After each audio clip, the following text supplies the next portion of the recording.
Hello and welcome to True Crime with Libby. I am not a retired police officer for the last 30 years, nor am I a retired detective, nor am I a retired anything. I still work every damn day. And I don't work in any of those fields, but I have a lot of opinions and I like to talk about stuff. I have an affinity for true crime. I like to dissect, analyze, talk about human behavior, why it's so damn creepy. And I like to try to understand what in the world is going on and why people victimize other people. It's very unsettling, obviously. If you watched earlier today, our baby Mercedes Lane was found in a wooded area, wrapped in something, deceased. An 11-month-old baby. Didn't get to see her first birthday.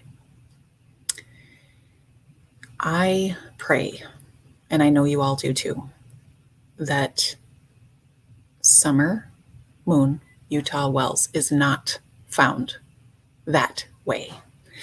I pray that she is found well. This beautiful baby girl, we have no idea what she's been through, what she's going through, where she is. Look at her. Those eyes.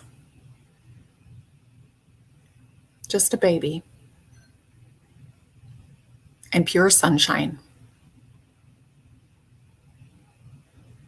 Pure sunshine. As we've seen in her videos, dancing around and just all of her pictures. She's just a delight. I'm going to trust and believe that wherever she is, that God is with her. I'm going to trust and believe that if anything has happened to her to harm her, that God is sparing her from that. That he is somehow taking her place. That said, I'm going to keep this beautiful picture up of her while I talk about the 3 theories. And we're going to, of course, look at some footage that goes with some of these. But so theory one is, in my opinion, okay, this is all just my opinion. As I've said, I am not a damn detective. I am not trying to solve the case. I am just talking about it. That's all I'm doing. I am not claiming to be judge, jury, or executioner. Okay? So now that is clear, that we're just talking, let's go. So theory 1, stranger abduction. Now this is the one, as you know, that from day one, Don has been trying to sell. Some people are buying it. Now, statistically, it is possible, right? But as we know, it is not probable. It is not likely, and that is based on statistics.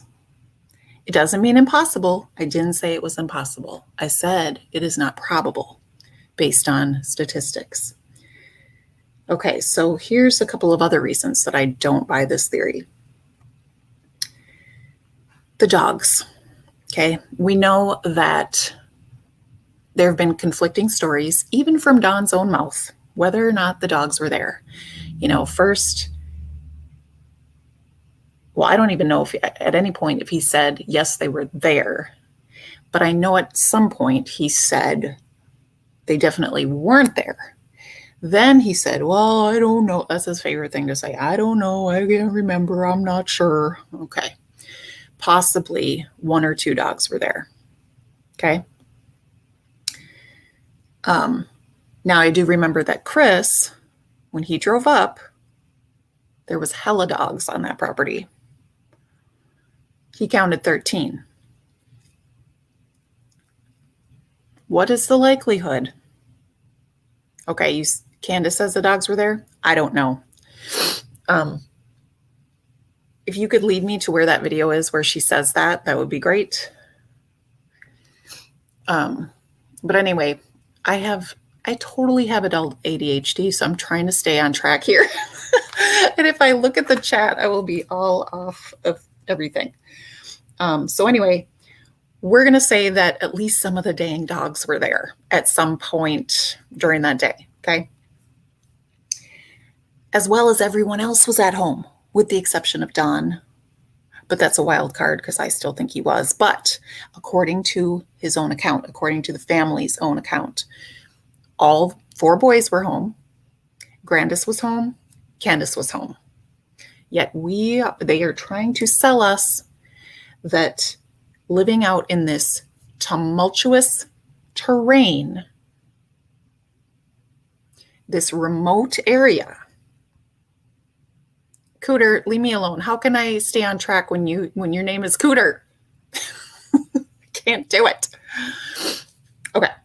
So we got a remote area. We got this terrain that's just crazy. We've got these dogs running around. We got 4. Wait a minute. There's 3 boys. I'm sorry. Why did I say 4? What in the hell? There's 3 boys home in this tiny house watching TV. We got Grandis and Candace outside, for God's sake. Right? They're outside. How would none of them notice in 2 to 5 minutes that Summer was abducted? Just saying. Possible? Not probable. Okay. All right. If it were a stranger abduction, it would also be a huge risk to take for that person for the reasons that I just stated.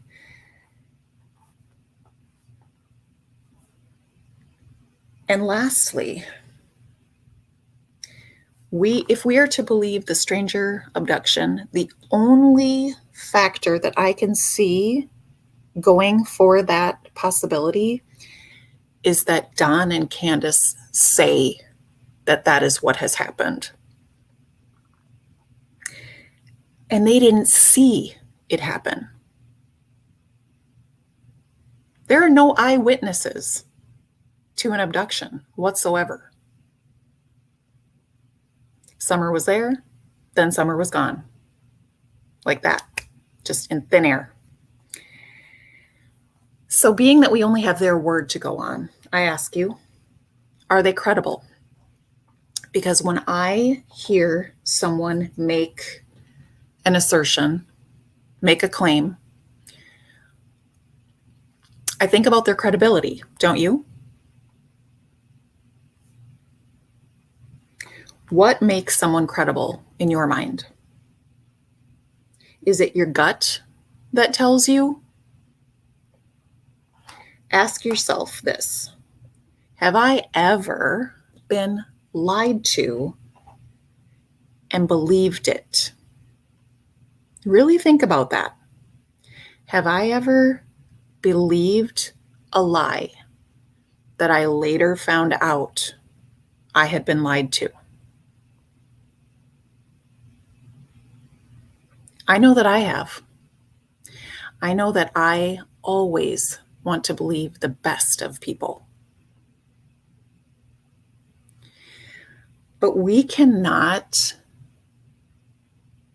bet the farm on our gut feeling. Okay, it means It means something. Our gut feeling means something.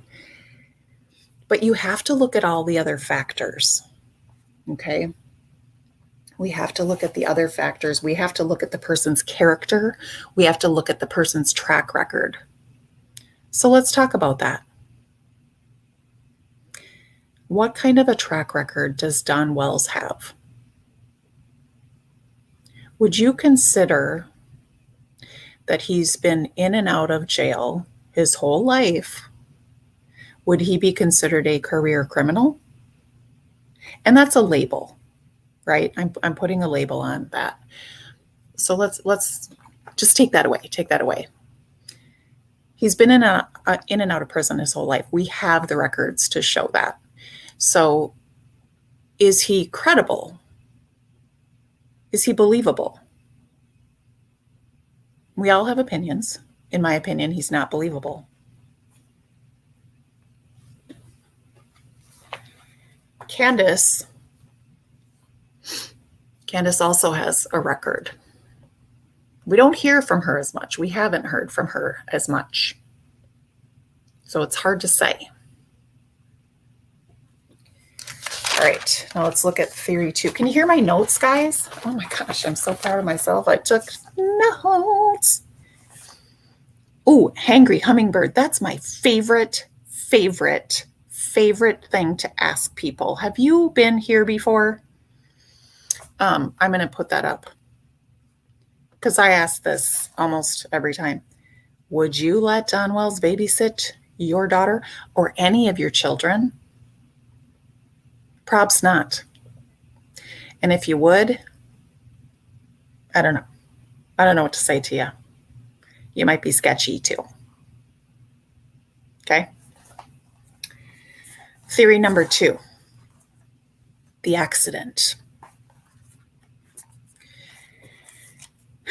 This is, in my mind, a bigger possibility. And I don't know yet if it's probable. According to Chris's last live, what's that dude's name? Steve Johnson? Brian Johnson? I don't know what his name is. Something Johnson. He believes that Don has told on himself, leaked the truth in saying that it was some sort of accident. Okay.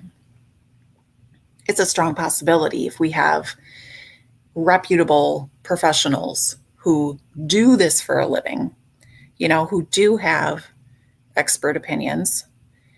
And frankly, I think Chris has information that we are not privy to also.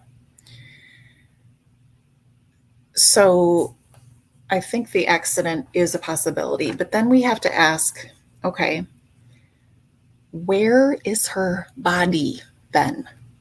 Because if there was an accident, that means that baby girl is no longer with us, right? How could they have gotten her body so far away someplace that she hasn't been found by now? When would they have done that? Because Summer was seen on June 15th. Hunter saw her. Allie saw her.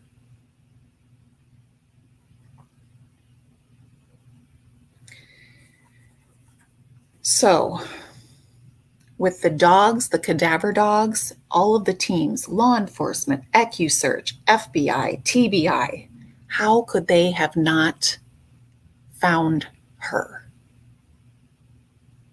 if she was passed someplace? Also, would this be a likely scenario? What would be the motive to do this? If someone's child accidentally passes, why would someone hide that rather than trying to get help? Or if it was too late for help, why not just take the appropriate protocol, right? And still contact the authorities because there's something to hide. So the two possibilities that I can think of is that either one of the boys accidentally harmed Summer, and I pray that that is not the case. I'm just throwing it out there as a possibility that I could see that Don, Grandis, and Candace would all lie, if need be, to protect the boys. The other scenarios, if it was by the hand of Don, who here thinks that Grandis would lie for Don? I don't. I don't think Grandis would lie for Don. Grandis does not like Don. Don has said as much. Who thinks that if Grandis accidentally harmed Summer, that Don would lie for her?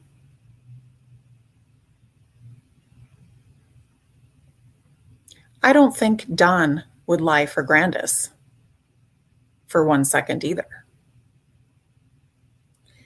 In fact, I'm not sure Don would lie for anybody but himself. Unless, and this would cover himself too. Let's say it was Candace or Grandis that accidentally harmed her. Don may cover it up to prevent anyone knowing about SA, because there would be an autopsy performed, and that would show. And Don would be up Schitt's Creek, right?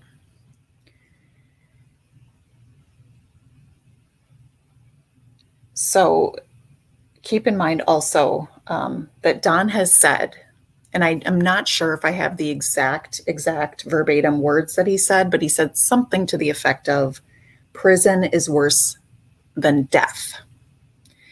So that said, I want you to think about what is the likelihood that Don would lie to protect anybody if it put him at risk of going to prison. Because this dude is terrified of going to prison again.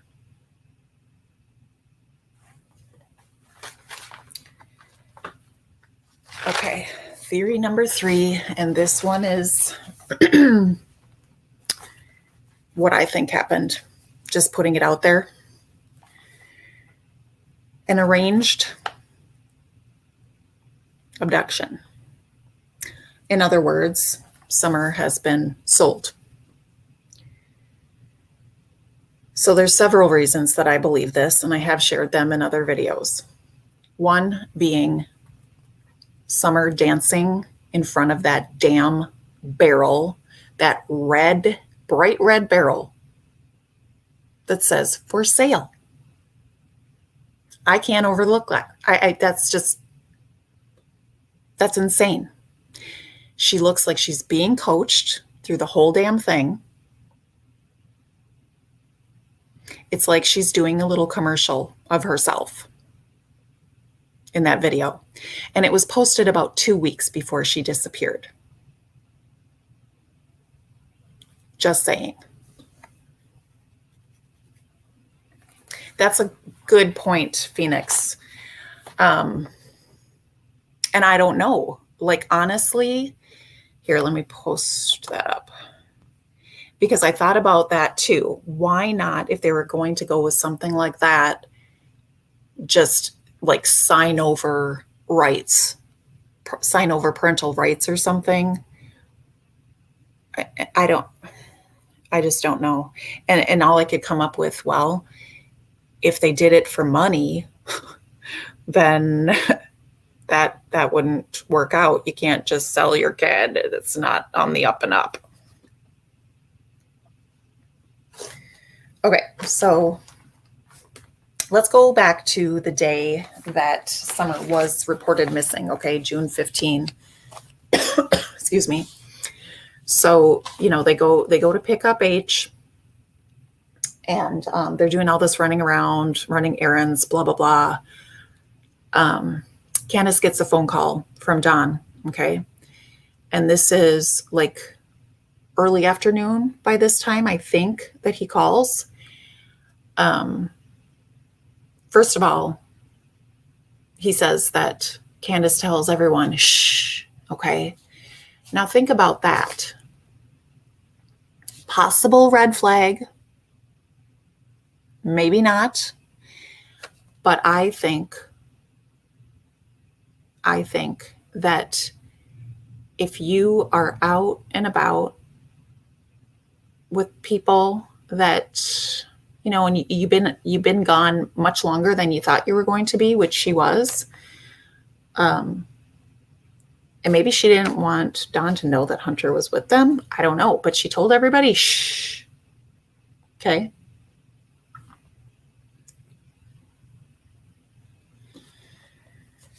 Anyway, I got distracted by the chat again. I got to stop reading it. I'll read it in a second when I get done with this. So again, and I've stated this numerous times too, when Don calls, I believe that he wasn't home. I mean, I believe he was at home. I believe that he came home, was like, where's Candace? Where's Summer? Where's Grandis? They should have been back by now. And called her and said, what the heck? What are you doing? And then he mentions, according to H, he mentions some creepy guy. Of course, that's what H said that Candace said. Now, what if Don is talking about this guy's coming to get Summer? Why aren't you home? We got to get her ready. So Candace says something about a creepy guy, because he probably is a creepy guy. Just my thoughts. Now keep in mind too that Don says that he called to find out where they were. Okay. So remember, leaking his truth, but I still think he was at home already, calling to see when they were going to be home. But he says he was calling to see when they, you know, if they were home, because I didn't want to go and just sit at home by myself. Okay, but Don, the boys are at home. Did Candace not tell you that the boys were at home? Because Candace left at 8 a.m. So I'm pretty sure you knew that the boys were home by themselves. So I'm just thinking, all that is BS. I think he called when he got home to ask, where the hell are you? And when are you going to be back here? But I do want you to listen to part of H's interview where he talks about this phone call.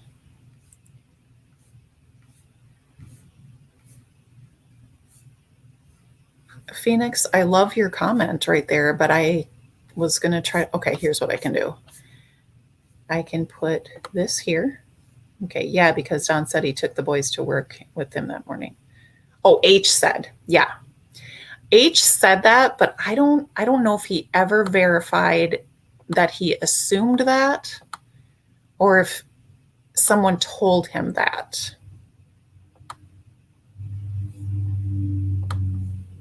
All right, here is the video. Please, no body shaming. I don't want to hear about her shirt and all that business. Let's just focus on what H is talking about. And then while we were in the drive-thru, her husband calls her talking about this dude named on the property that's been there for like a week or so. She told me that keeps stalking other kids.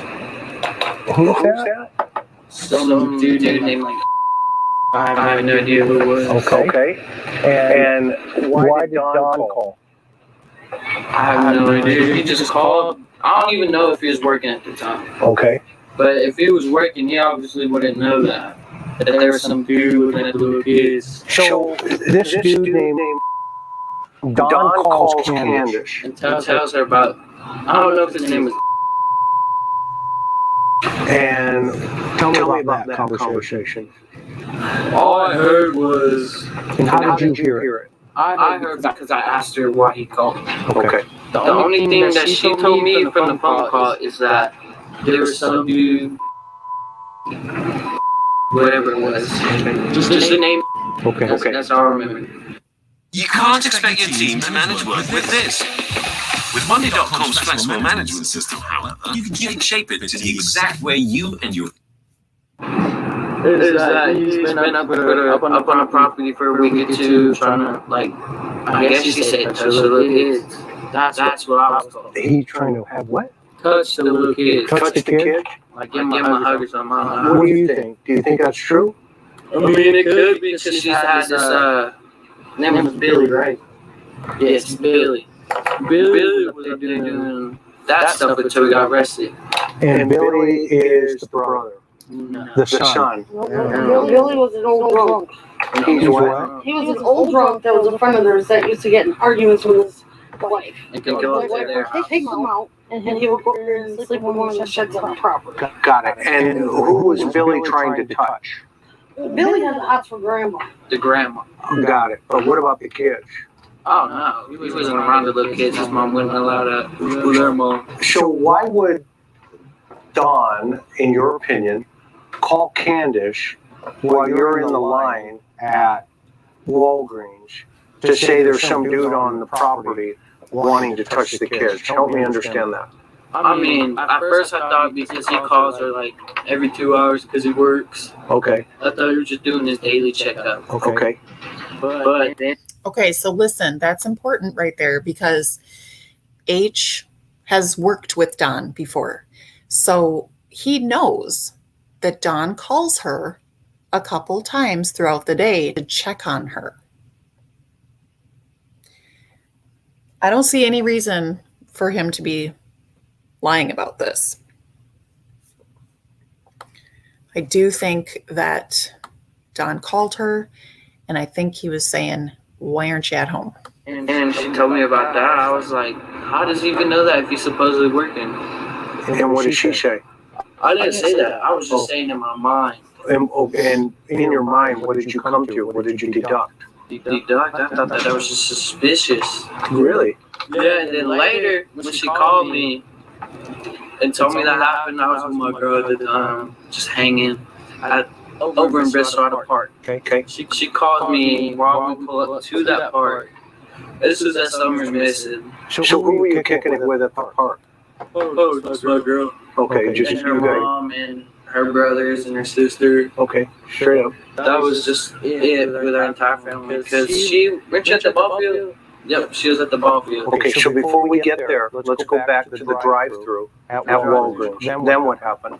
Then we went, well, she had to go get cigarettes because her mom. Okay. That's all I wanted to show of that, but I do want to address something in the chat.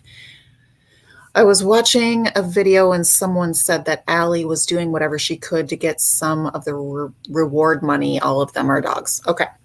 So that's an opinion that could be true, but based on what? Based on what facts? Because I don't think we have any facts to suggest that Allie wants that reward money. Has Allie said, I want that reward money and I'm going to find Summer so that I can get it? Or is someone assuming that because they don't like Allie?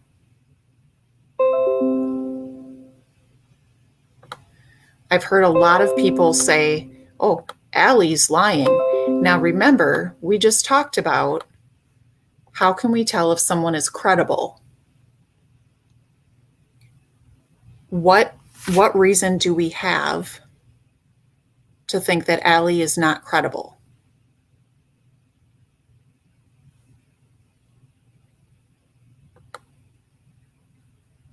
Okay, what's going on here?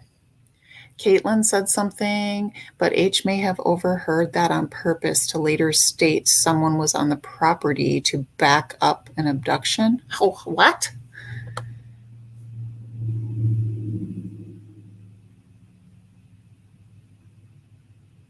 I don't get what you're getting at.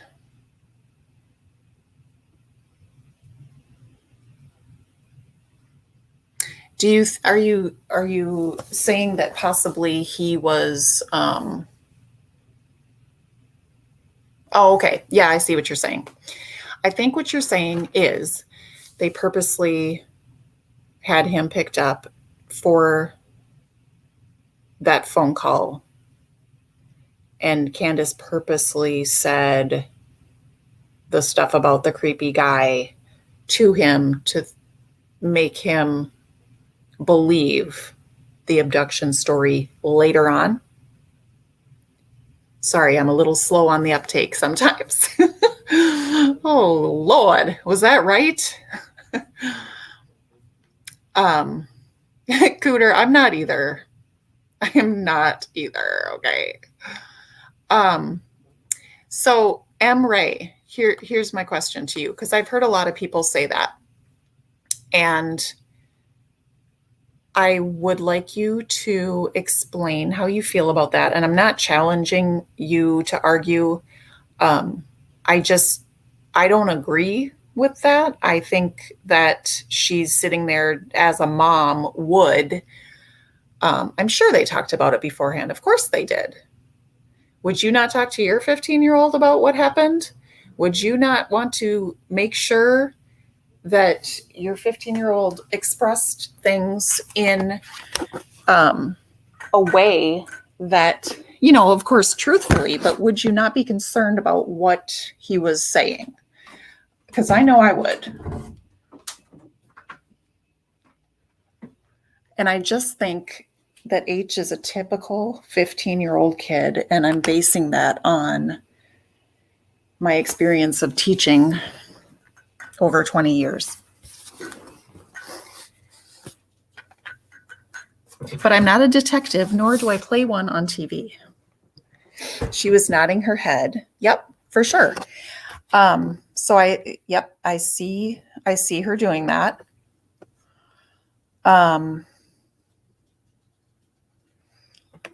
I did not notice her getting pissed outing drug dealers, but that's very possible that she knows the people that he's referring to, right?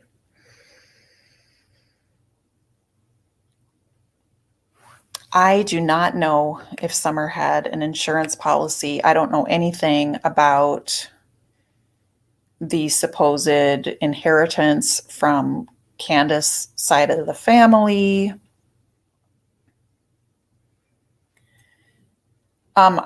Personally, Irene, I don't have any reason not to believe what H said because I do not know him personally.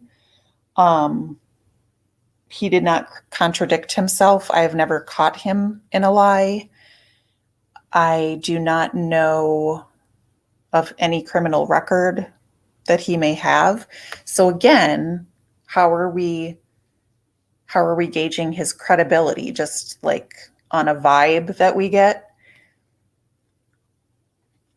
Because I know everyone was very upset when people were trying to discern whether Candace and Don were credible just based on a vibe. Okay.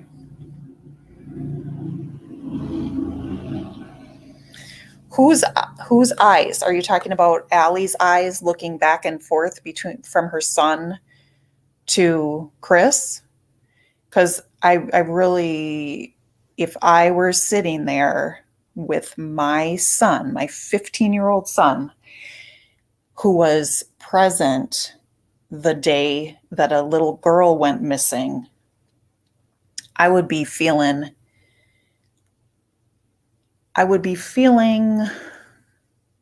concern about what he was saying. who's not agreeing with each other? So Allie wasn't there except for at the end. And I don't know. I don't know what they, there was that discrepancy. There was that discrepancy at the end when they're talking about the milk jug thing. Okay. Allie comes off as a liar to me. Being raised by someone like that can also make the child be deceptive at times. Just my opinion. And I value your opinion. But then again, we don't have any reason other than Allie comes off as a liar to you. I just don't think that anyone has a radar where they can know for certain if someone is lying or not.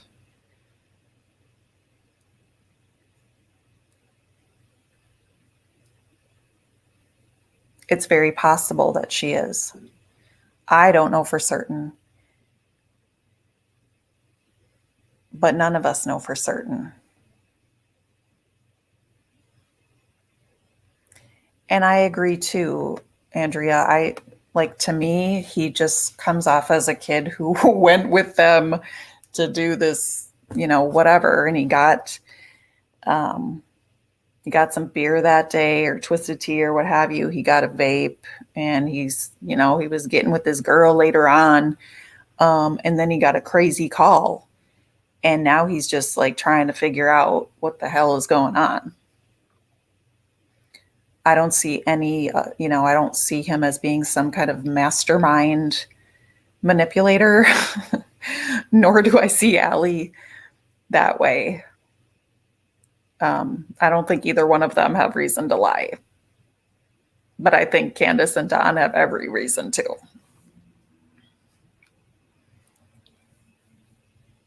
So that's just me. But I did want to share with you also a video made by Mountain Girl, which I find very interesting. I don't know what I think about this, but I feel like it's something that should be looked at for sure, because I don't know if who out there has watched this. I know someone mentioned it in the chat. I watch all of her videos, so if you know me, that I already watched her videos about this. So here we go.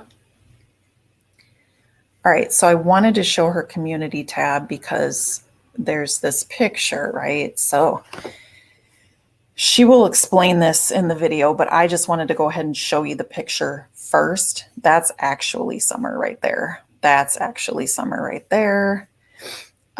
this child, which this one is cut off for some reason, but she's saying that this is potentially Summer Wells. And this is in Louisiana, in an affluent area, apparently.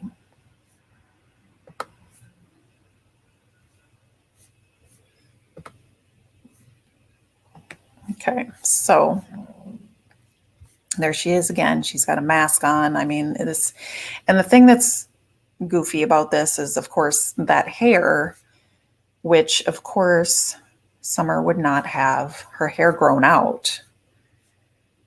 So what Mountain Girl is thinking that it is possibly a wig.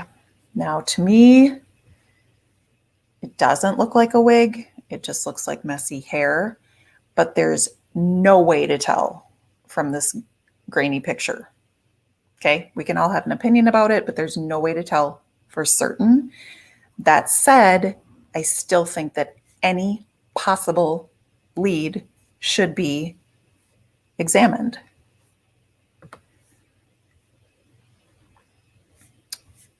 Let me show you the whole, there we go. Nope, that's not it. I just wish these pictures were better. Okay, I guess that was it.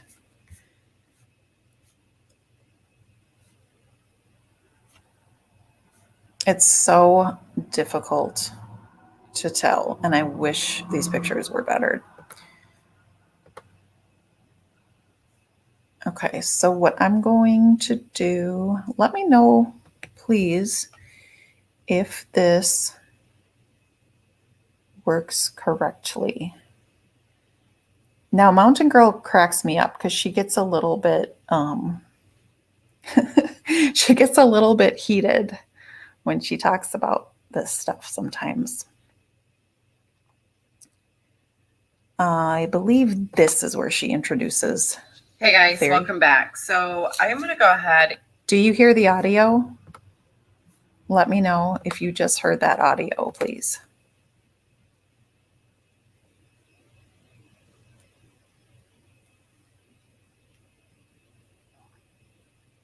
Yay.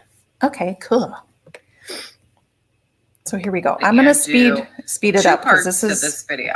This pretty long. Information that I'm getting ready to share with you will be the first video. The second video I'm doing is going to have some more information, but it's going to be the actual photos that I am talking about as far as this is concerned.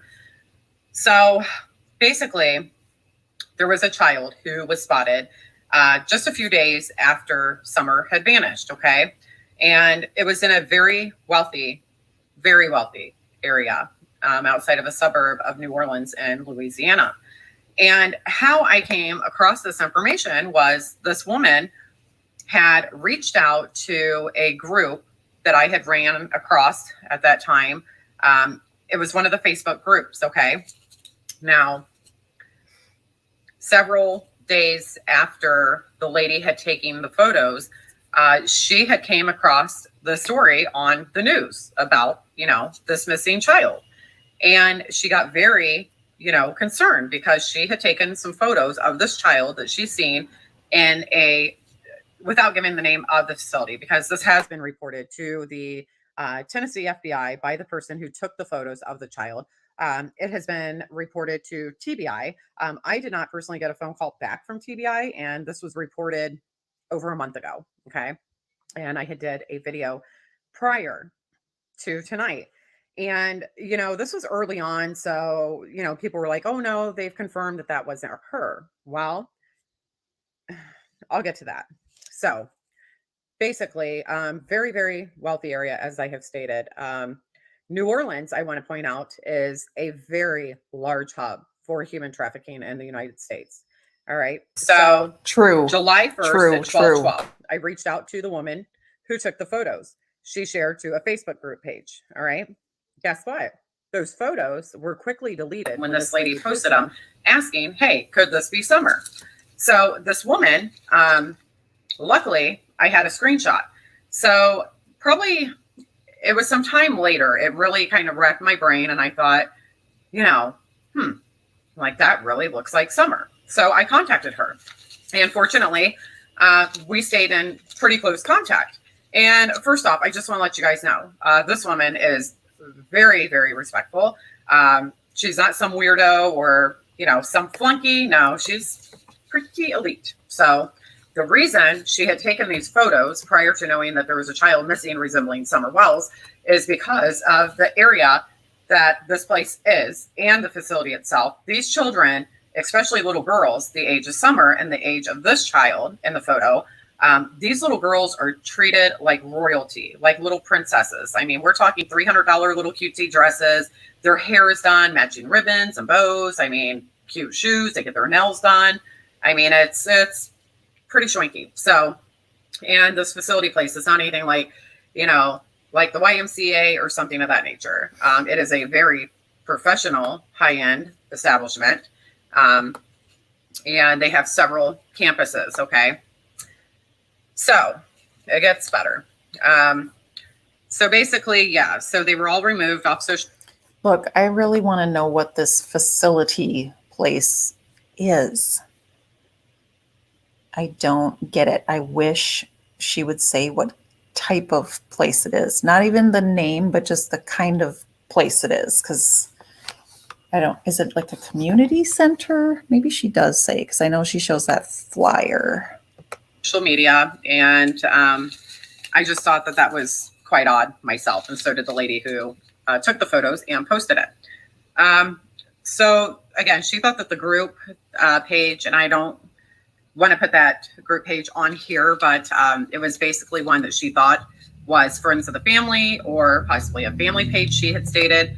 But again, those pictures were removed very quickly after she had posted it.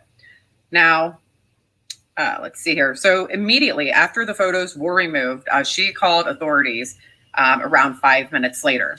And I haven't got a clarification if she called the authorities there where she lives, or if she contacted the authorities in Tennessee. I don't think it was Tennessee because. Okay.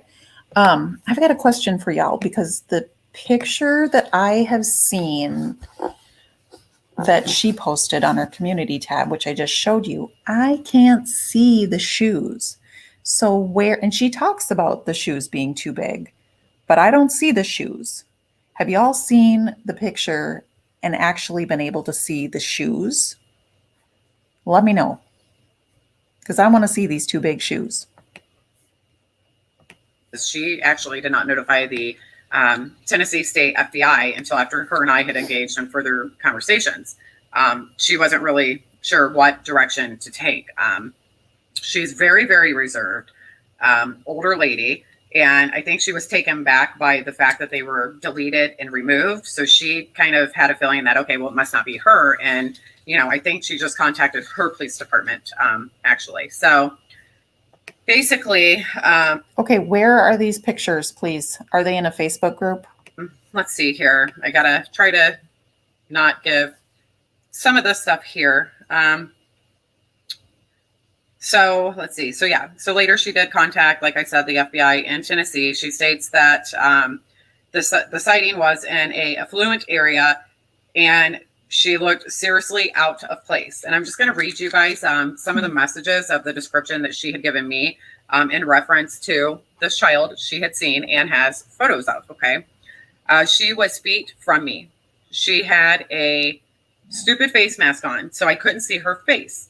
Now, I want to point out, at this point in time, when this child was spotted, the mask mandation was removed from that state. So it wasn't mandatory to wear a mask at that time. So that right there was a red flag too, for a small child to have half their face covered with a mask. I also want to point out, as you will see in the photos that will be uploaded on the second video, this is in Louisiana. Louisiana in the South, it's hot. I don't know if you guys have ever been there in the summertime, but it gets hot. And this child, she is wearing there's just a lot of red flags here. She's wearing a pair of shoes that you will see in the photo where her heel is out of them, because the shoes are obviously way too large for this child. And she's wearing a very big, oversized, long sleeve fitted dress with mismatched leggings, green leggings with a design on it. And it's just very, very eerie. I'm going to go ahead and read some more of the messages that she had stated. So she was feet from her. And then she said, I followed them, and I might as well go ahead and clarify that. So this child was spotted with a woman who was obviously dressed very, very nice. And this facility has a little, a cafe in it, kind of like how when you go to some of the stores and stuff, they'll have a little Starbucks or something of that nature, something very similar to this. And what's very interesting, and we're hoping that this will be followed up, I'll get into that a little bit later, but the lady did pay with a debit card or a credit card, and they have to have the name for the order so that when the drinks are done, the coffee, then they, shout your name or whatever. So there was a name given. So basically, let's see here. So she states that she followed them after she walked by me. And she said that she has more photos than what she sent me, because she stated that she has sent those to the FBI. So I just wanted to go ahead and clear that up. Now, again, these are messages that she has stated and shared with me. As far as she heard, no one reached out to the facility. She knows many of the high-end people that work and operate in that facility, physicians and trainers and everybody that's very high up. And she has showed the pictures, and nobody there knows this child. Now, I do want to go ahead and point out, as you're going to see in the photos, this child is holding a flyer for a football camp that was actually taking place there at this facility. So that's very interesting too. And you have to ask yourself, with the area of the wealth of these people, I just don't see little girls, and I could be wrong. Oh, I'm sure you'll tell me if I'm wrong. But there would not, in my opinion, be a little girl who wears $300 dresses and gets her nails done, being attracted to grabbing a football camp flyer. And my antennas went up. I'm telling you, I thought, Yeah, if the rest of the girls in that facility, quote unquote, whatever this place is, are dressed to the nines, then that little girl must have really stood out because she's mismatched and wearing too big shoes and her hair is crazy. But do I think it is her? I think that it should be considered. And I don't know the date as to, wasn't this around July that this originally came out? So one would think that the FBI or TBI or whoever should have looked into it by now. But Mountain Girl has tagged them in this. She's like, hello, are you? And I think it should be looked into. I mean, they've looked into some psychic stuff. Sorry. Summer is a little tomboy and loved doing things that her brothers did. And if you guys recall correctly, Summer's brothers were, spotted in some photos the day that searchers and law enforcement was there playing football. So it's just very, very interesting to say the least. She had stated that the child, the hair was and she capitalized, hot mess. It instantly made my antenna raise when I saw her. I couldn't stop watching her as she walked from each part of the business to another. I finally just followed her, and that's when she had then took these photos. I don't know much about wigs. I just thought the person she was with looked very well put together. The child was not capitalized. And then she stated that, again, this is a affluent area. People dress their children like dolls and princesses. A lot of money here. So that can answer your question as to why this person, immediately took photos of this child, because she clearly knew something was not right, that this child was standing out like a sore thumb. So basically she said that the hair stood up on her arms when she passed her. Very interesting. And then now I want to go back, and this is something also that I would love for you guys to do. Turn your captions on and go back and watch Chris's live interview with the breakdown. Do all three of them, because you're going to find a lot of red flags in that interview that kind of line up with this as a possibility. And again, this was something that I was very, very confident about very early on. Okay. And the reason why I leaned away from it was because very early on, before I knew how, the trolls operated and speculation on Facebook and everything, there were people who stated that, law enforcement said it wasn't true. They've ruled it out. And, people said, no, they found out that little girl's name was so-and-so. So then I just assumed, and I thought, oh, okay, well, crap, because it looks just like her. And I was so confident as this being a possibility after speaking to this woman and some other people there in that area. Now, I also want to remind you, I did a video on this, and I was really surprised. There were actually 2 or 3 women, because I then put that video on private after people had stated that, it wasn't her. Now, at that time, that video stayed up for a while. And I had a few women on here who stated, hey, I live in that area. You're absolutely right. Like, this is a, nice area, yada, yada, yada, and stated that they were going to share the video on their Facebook. Now, what I find very interesting, because this is a very small area, it's kind of puts you in the place of Martha's Vineyard, to give you a little bit of a taste. Something on the lines of that. Okay. So people definitely observe things and they know people. So it's very odd that nobody was commenting and coming back and saying like, oh, hey, take that down. That's little, Sarah down the street, we figured out who this is. That did not happen at all, remind you. So here we are. So Don had stated he knew she was gone, immediately. And then he had states that, this whole thing about the shed, okay, this is something that, has just really stuck in my mind on both of my theories, because we know that we have heard, the story about when Don had gotten out of jail and he had tried to repeat the pattern with his stepsister, and he immediately ran out of the house and hid in the shed. Now, we have heard nonstop about the shed, okay? And there's something behind why, he keeps referring to the shed. So here is a theory. And Chris and Steve had actually came up with this theory also, because it wasn't until later today that I actually went back to all 3 interviews, re-listened to them, and turned the captions on and actually read what he was saying and what their response to it was also. And that is why I'm urging you guys to do the same thing, because that brings that interview to a whole nother level also. And to actually read and process and listen to it at the same time, it even makes even more sense. Okay. And I want to remind people, these are Don's words. These are not Chris or Steve's words. These were words from Don doing a interview that he voluntarily did.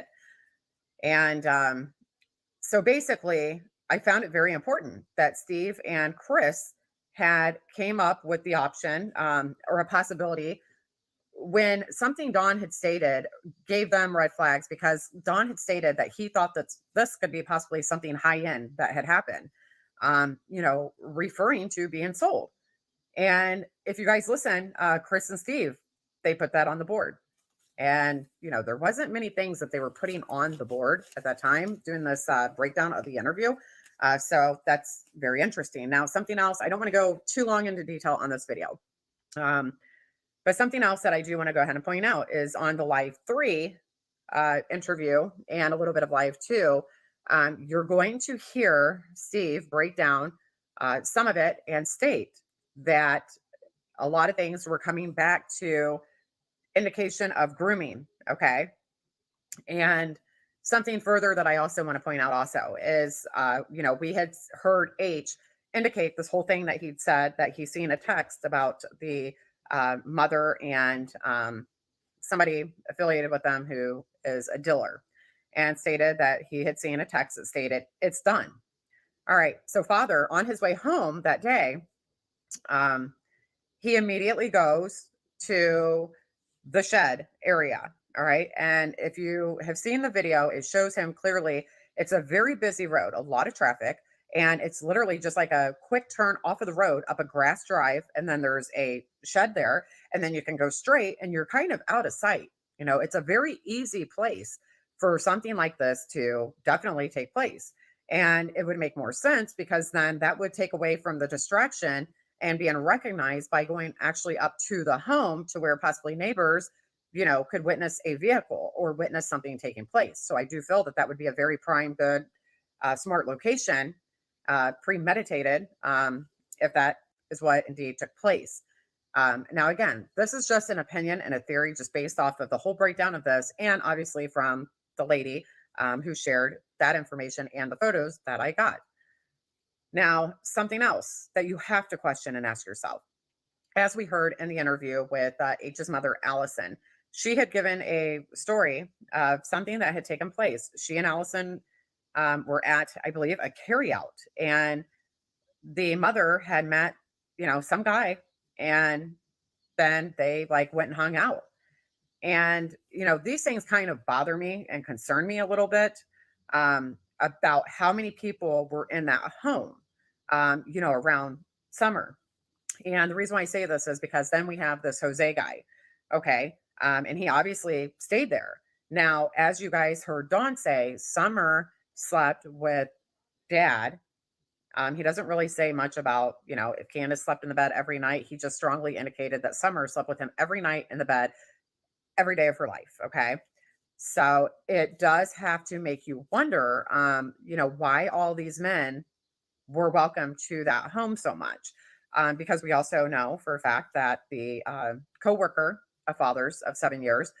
He clearly, it's been stated per Dawn hearsay that he had an addiction and had some problems and stuff. So you have to question and wonder, like, okay, well, you typically people who are not affiliated with that or using do not have those kind of people home, and especially around your children for obvious reasons.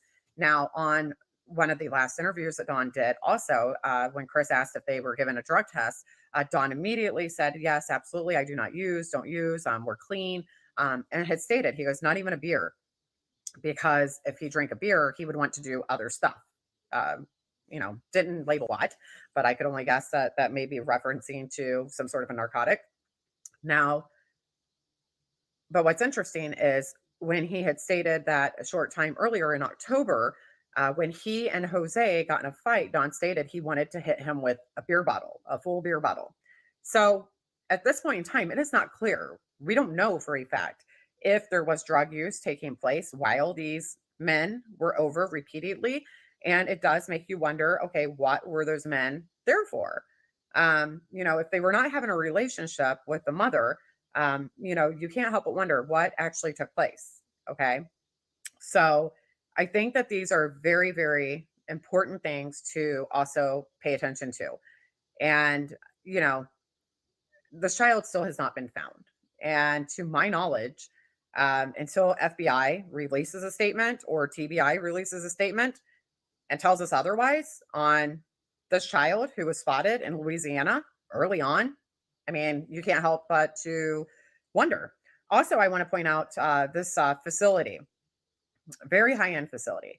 I reached out to them for now a month, okay, through their Facebook page. And I had shared Summer's missing person flyer with them and basically gave them a little bit of information stating, hey, here's this child at your facility. And there is a very strong, comparison.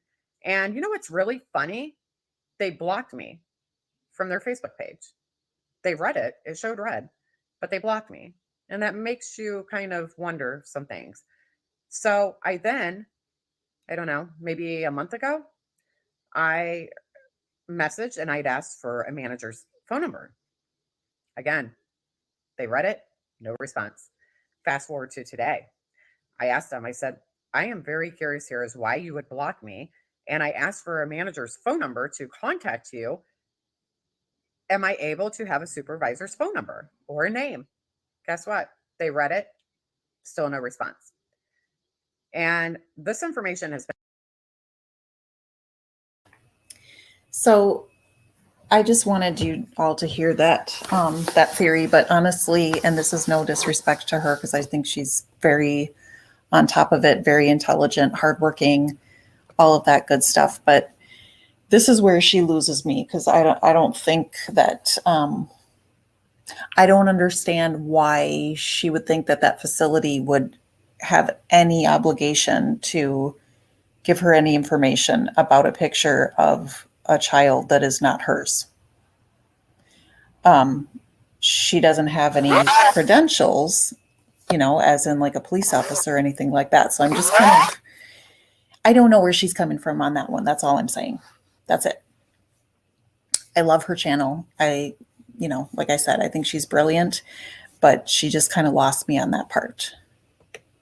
So if anyone has any insight on it and can explain it to me, I welcome your opinion.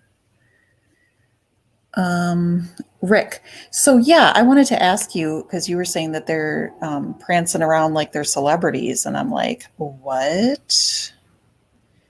Yes. DW at Walmart, Fort Henry in Kingsport. He said on Vote, he could not look at the candy because of Summer. Oh, but I wanted to know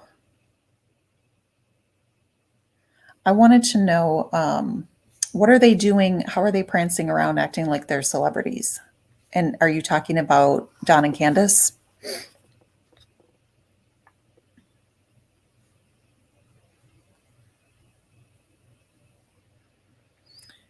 Also, I don't know. I can't keep track of what all the different creators have said about that the truck and whether that's a Subaru behind it, blah, blah, blah. I do not at all, no matter how I look at it, no matter how many videos people make and zoom in and change the colors and blah, blah, blah, all that, all I see is a truck bed with a red tote in the back of it. Believe me, I want to see a red Subaru, but the fact of the matter is that photo is actually not a photo. It's a screenshot from a video, and they're driving at the time. They're driving. So if that's the back of a Subaru, is the Subaru driving away from them?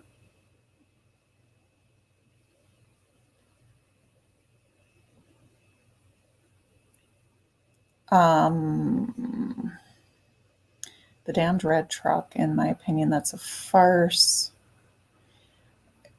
Shits and giggles. I don't know who you're talking to or what you're talking about.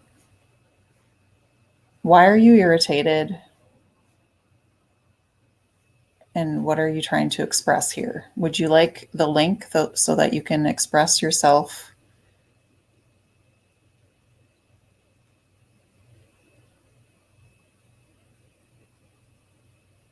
Can't see what from the driveway?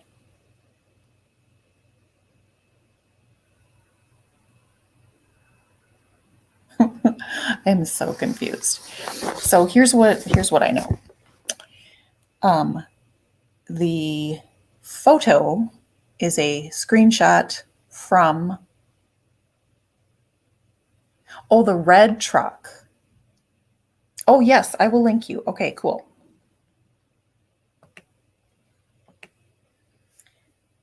It's too hard to type and explain sometimes.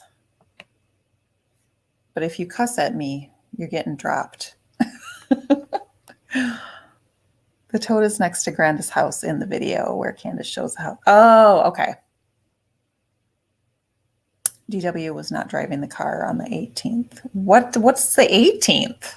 I'm sorry, what's the significance of the 18th? I think the truck was too specific. It got attention off of the one Don was driving.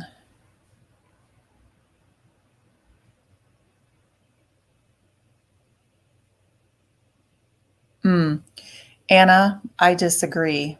I do not think that there are rails on top of.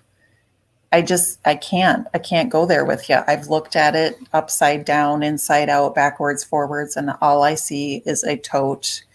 That's what I believe it is, 100%. The dimensions are not right for it to be a Subaru. It would have taken up the whole back window. And it wouldn't look like it's in the bed of the truck.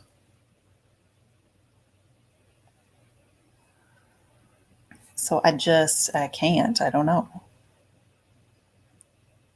Phoenix, I hate the red truck. Yeah, and then it's like, who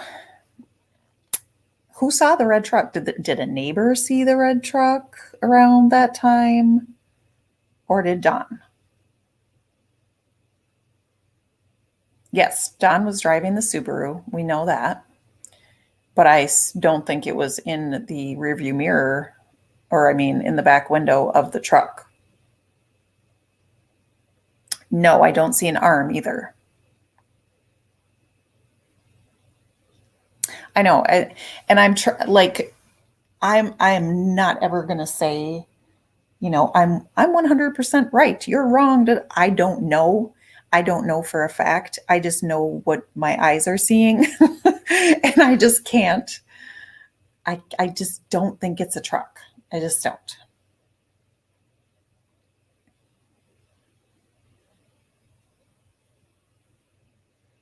Okay, well, where is what's her face?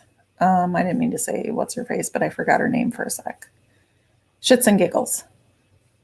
Is she coming or not?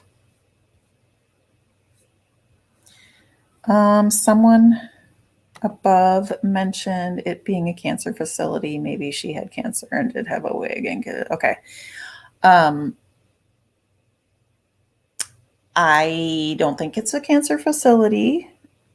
It's possible, but what Mountain Girl is saying, and she's the one who brought us this information, is that it's some kind of fitness place, and the little girl has a flyer for a football team, which to me is something that you would pick up at like a recreation center, like a community rec center.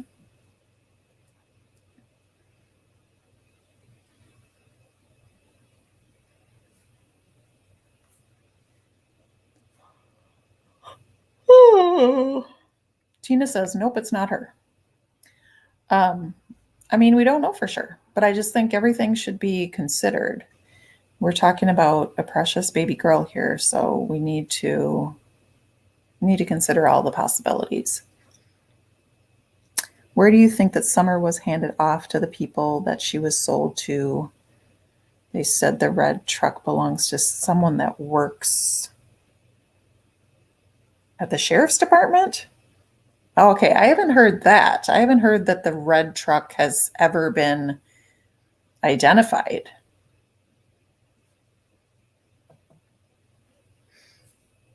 It was my understanding they're still looking for the truck and the owner of the truck.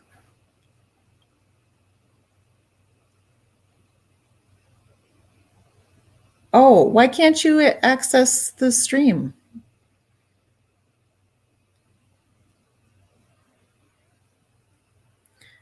Okay, please explain yourself, because that, when you put all caps like that, it looks like you're coming at me, and I don't like that.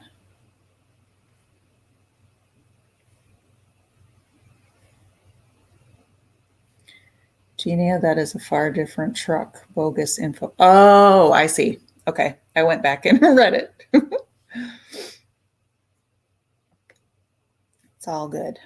Kelly, I'm confused too. Let's just live in a state of confusion together. And people are leaving the stream. Why are they leaving? All right, the next thing that I wanted to look at is I'm going to show you.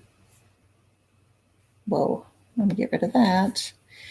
So I wanted to talk about the possibility, the likelihood, actually, that our friend Dawn is an SA.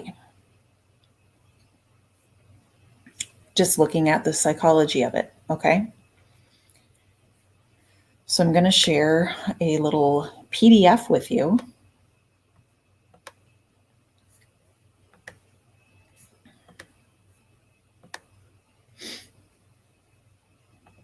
Okay. So as you can see, let me zoom in if I can. Everything gets all confusing when I have so many windows open, and then it's like, okay, I shared that, but now where is it? Okay. We need to zoom in. Okay. So these are all factors that lead to the potential of someone becoming an abuser. Okay. So you've got the individual risk factors, right? Where we're looking at a history of child abuse, neglect, or maltreatment, which Don speaks of himself. Okay. He says that his stepmother hates him, and that his stepmother hates him.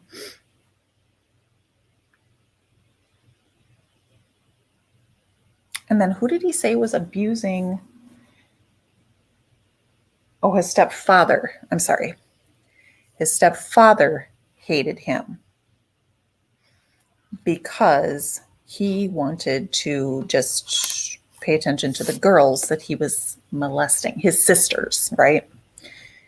And then you've got homeless, runaway, or thrown away, LGBT, history of being in the system, which we know that he started going to jail early on. Stigma and discrimination, I don't know about that, if he had that. Relationship risk factors, family conflict, disruption, or dysfunction. Of course. Okay, that was going on. And then you've got peer pressure, social norms, social isolation, gang involvement, under-resourced schools, neighborhoods, and communities, and then societal risk factors. So now, I mean, that's huge, which we're all, because we're part of society, we all have that risk factor. So those are just risk factors in general of someone who may at some point have a tendency to become an abuser.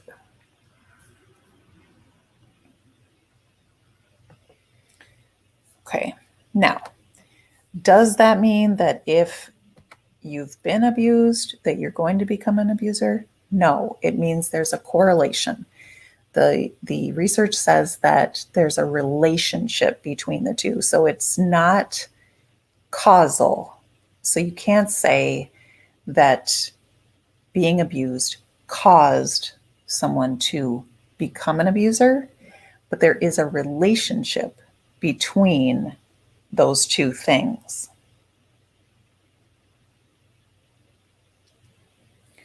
Okay, so now I wanted to share Michelle After Dark, I forgot her name for a second, did a video of the psychology of an SA. And I'm going to give you my Libby's notes on it because it's kind of difficult to understand. So she uses the Confluence model, okay? And it's quite tricky to understand, but like I said, I'm going to give you my Libby's notes because I like to break it down. Okay, I'm not going to put it on 1.5. I'm going to put it on 1.25. He wants to bring it all up now. All the time I was in prison, she could have called the cops on me and had me charged for rape if it actually happened. Hello everyone, it's Michelle here. I hope you're doing well. Welcome to another video. The Summerwell's disappearance has created a lot of talk on YouTube, and most recently that talk has been surrounding Donald Wells, Summerwell's father. In this video, I'm going to use Donald Wells as an example, but this isn't a video about him. It's about men like him who are SA offenders, not convicted offenders necessarily.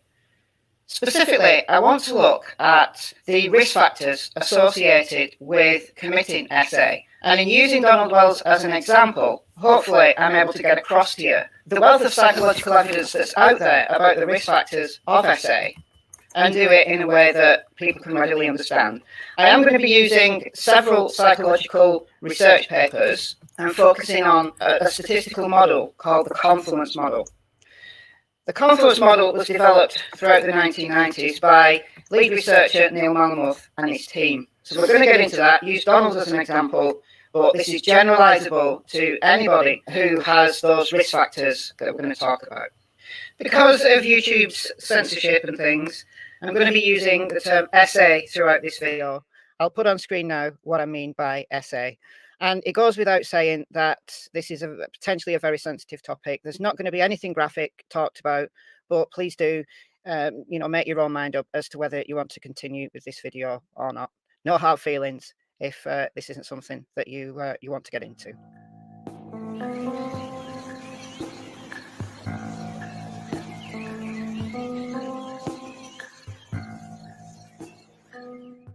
A little bit of a history on the Confluence model before we get started. In the early 1990s, psychologist Neil Malamuth wanted to develop a model that would explain the risk factors associated with people likely to commit SA and related offences. By that time, there was already a wealth of research out there that looked at various risks, characteristics of people who had either been incarcerated or it was known that they were committing offences that were of SA in nature.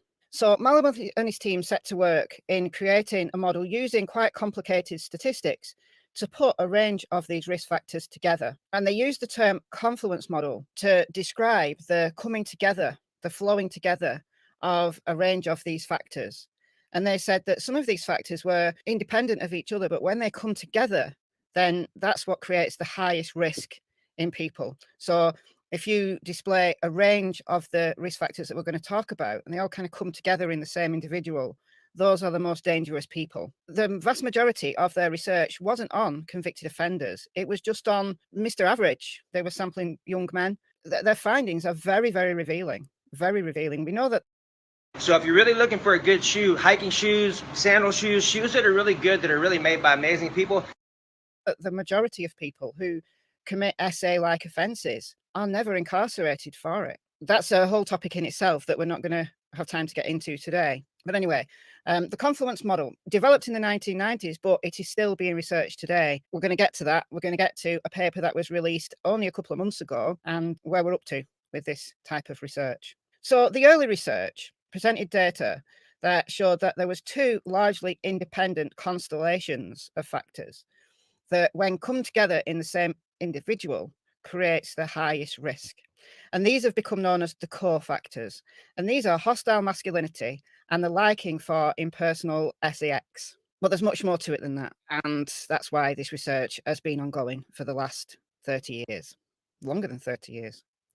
The early research was interesting because even in 1995, when the paper that you can see on screen was published, they knew that the risk factors, these core factors, hostile masculinity and liking for impersonal sex, were potentially long-lasting, potentially followed these guys throughout their life.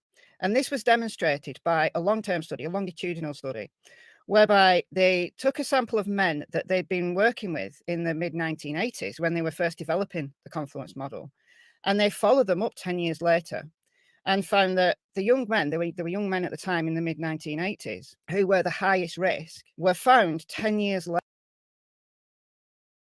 later in both questioning the men themselves, but also in some of the cases, they were able to also interview the men's female partners. The conversations were videotaped and they were analysed. The data from this study reported the ability of the model to predict behaviour 10 years later. People who were the highest risk 10 years before were the most likely to have conflictual relationships, problematic relationships, as well as more likely to be sex aggressive and just generally aggressive, generally, more likely to be engaging in criminal matters. These studies have continued. So let's look specifically at the factors that have been brought together in this confluence model, and let's talk about where we are now with this research. So I'm taking all my definitions and things from this paper because they put them together quite nicely. This was a paper published in the journal Aggressive Behaviour in 2011.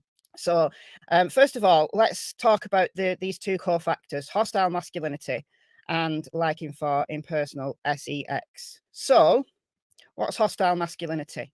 Men with high scores on hostile masculinity generally mistrust women. They're easily angered by women. Sometimes they might be openly misogynistic. Sometimes it's more covert. They might be adversarial in their views about relationships. And this kind of hostile nature, this hostile view of women, can create cognitive distortions about women. Women say no when they really mean yes type of mentality.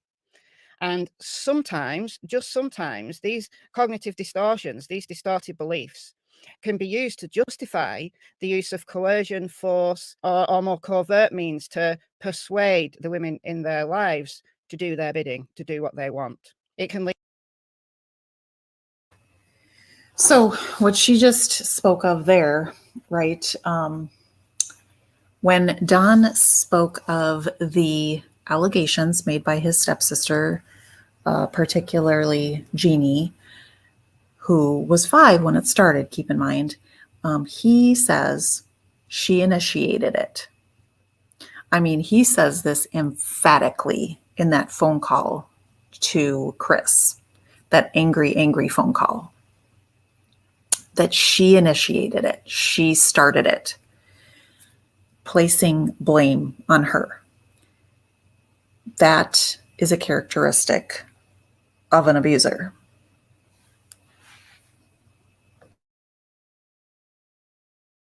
Lead to DV situations as well as SEX situations.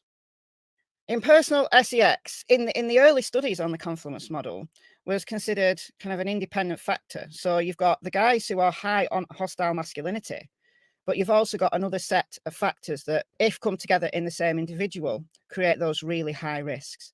And these are men who score high on impersonal SEX.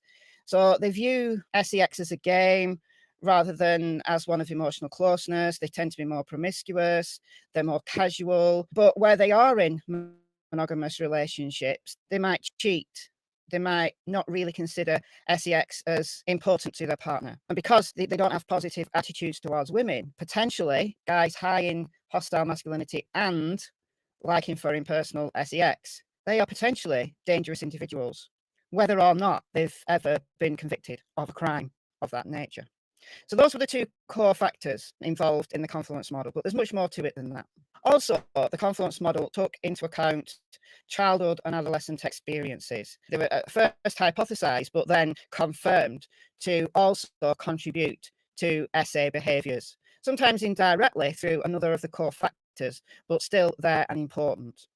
So studies with both incarcerated SA offenders, but also college students, community samples, problems in childhood, adolescent delinquency, and interestingly, men who were victims of SA themselves or physical or emotional abuse were at greater risk of engaging in SA behaviours as adolescents and adults. Now, this is controversial because this kind of finding puts male victims of SA on the back foot, really, because if we kind of say, well, everybody, all men who've been victimized through SA as a child is going to go on to become an offender, that's not fair to say. The vast majority of males who have experienced SA, either as a child or as an adolescent, don't become SA offenders later on in life. They just don't. They might have a whole range of other problems, but they don't go on to become offenders because there has to be a range of other factors involved as well that come together at this confluence to create this really dangerous set of risk factors. But indirectly, it can contribute. What some people might do as their particular form of psychological disturbance, they can start to model their own perpetrator's behavior. They might some way, somehow identify that what they had done to them as a child is normal.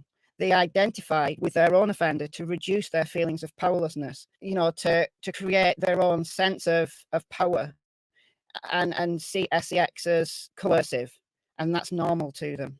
They might also have failed to attach to parents. Those guys who were victimized as children, who didn't have strong bonds with their parents, didn't have strong bonds with people around them, and developed early delinquency. All of those things are a problem and relate, sometimes indirectly, but relate to those risk factors that have been put together. Okay, we know that from Don's past that he did exhibit delinquency even from the age of 5 when, and some people may disagree with my view on this, but at age 5, he and, gosh, was it one of his cousins? I don't know. It was another child with him, but they were playing with matches and ended up burning the barn down, as well as, with all the animals inside of it. Now, we don't know, of course, if he intended to do that or if he was simply playing with matches. But most 5-year-olds, I believe, are generally taught not to play with matches, and the importance of staying away from them because of the safety hazard, obviously. But he did that. And according to his stepsister, he was sort of, in and out of trouble as a kid too, and then definitely started going to jail, once he was of age. So the risk factors again. In the Confluence model. Something else that we've also got to think about are personality traits. Now, psychopathy is a constellation of personality traits. Psychopathy isn't just one type of personality. It's a set of traits that come together to create somebody who is so socially deviant, lacks empathy, and is also narcissistic, grandiose, lacks remorse, lacks impulse control. They're likely to become addicted either to substances, alcohol, or to sex. They're compelled to behave in a certain way. And when those people lack empathy and remorse and are narcissistic and basically believe that women are below them and they're just adversarial about women, that potentially is a really big problem. We do know that incarcerated SA offenders tend to measure higher in psychopathy than other people.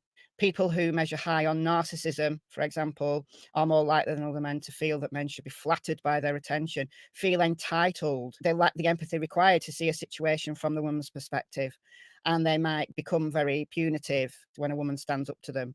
When they're challenged, this has been seen recently in Donald Wells, where Donald Wells said she instigated it. He's admitted this. He hasn't admitted the age difference, but he has admitted that this happened. The abuse started when she was 5 and he was 12 and carried on until she was 12 and he was 19. So he was an adult by the time that this girl had the courage to tell her parents. And Donald's father didn't believe her. He wanted to just brush all of this under the carpet. So in Donald's early years, he hasn't had that discipline. He's been allowed to carry on his adversarial and coercive pattern of associating with the females in his life. And that has led him on to having DV incidents in his life. In October 2020, there was a DV incident in Donald's life. And we heard him on that phone call to Chris McDonough saying that a 5-year-old girl instigated it. And why didn't she tell the police? So he's completely lacking empathy towards that person. He might say sorry that this has happened, but does he mean it? Because he's lacking the empathy. He's lacking the remorse. How much of this that I've said so far is ringing true in the example of Donald Wells? There's also situational factors as well. Later researchers came along and said, actually, there was a shortcoming to the Confluence model in that it didn't include situational factors that might help explain the circumstances under which the men who are at highest risk because of their personality, because of their attitudes, their hostile masculinity, their liking for sex, the cognitive distortions that all of that creates. There's also situational factors that might trigger men who are predisposed to SA to actually go on to behave in an SA type manner. So one situational factor that has been shown to increase the likelihood of SA is whether a man has misperceived the women's friendliness. And was this something that Donald did as a child?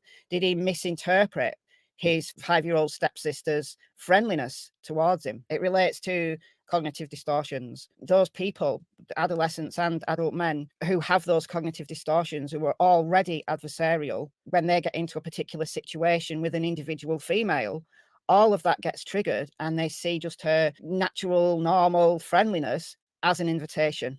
And because they already think that no means yes, that's a recipe for absolute disaster.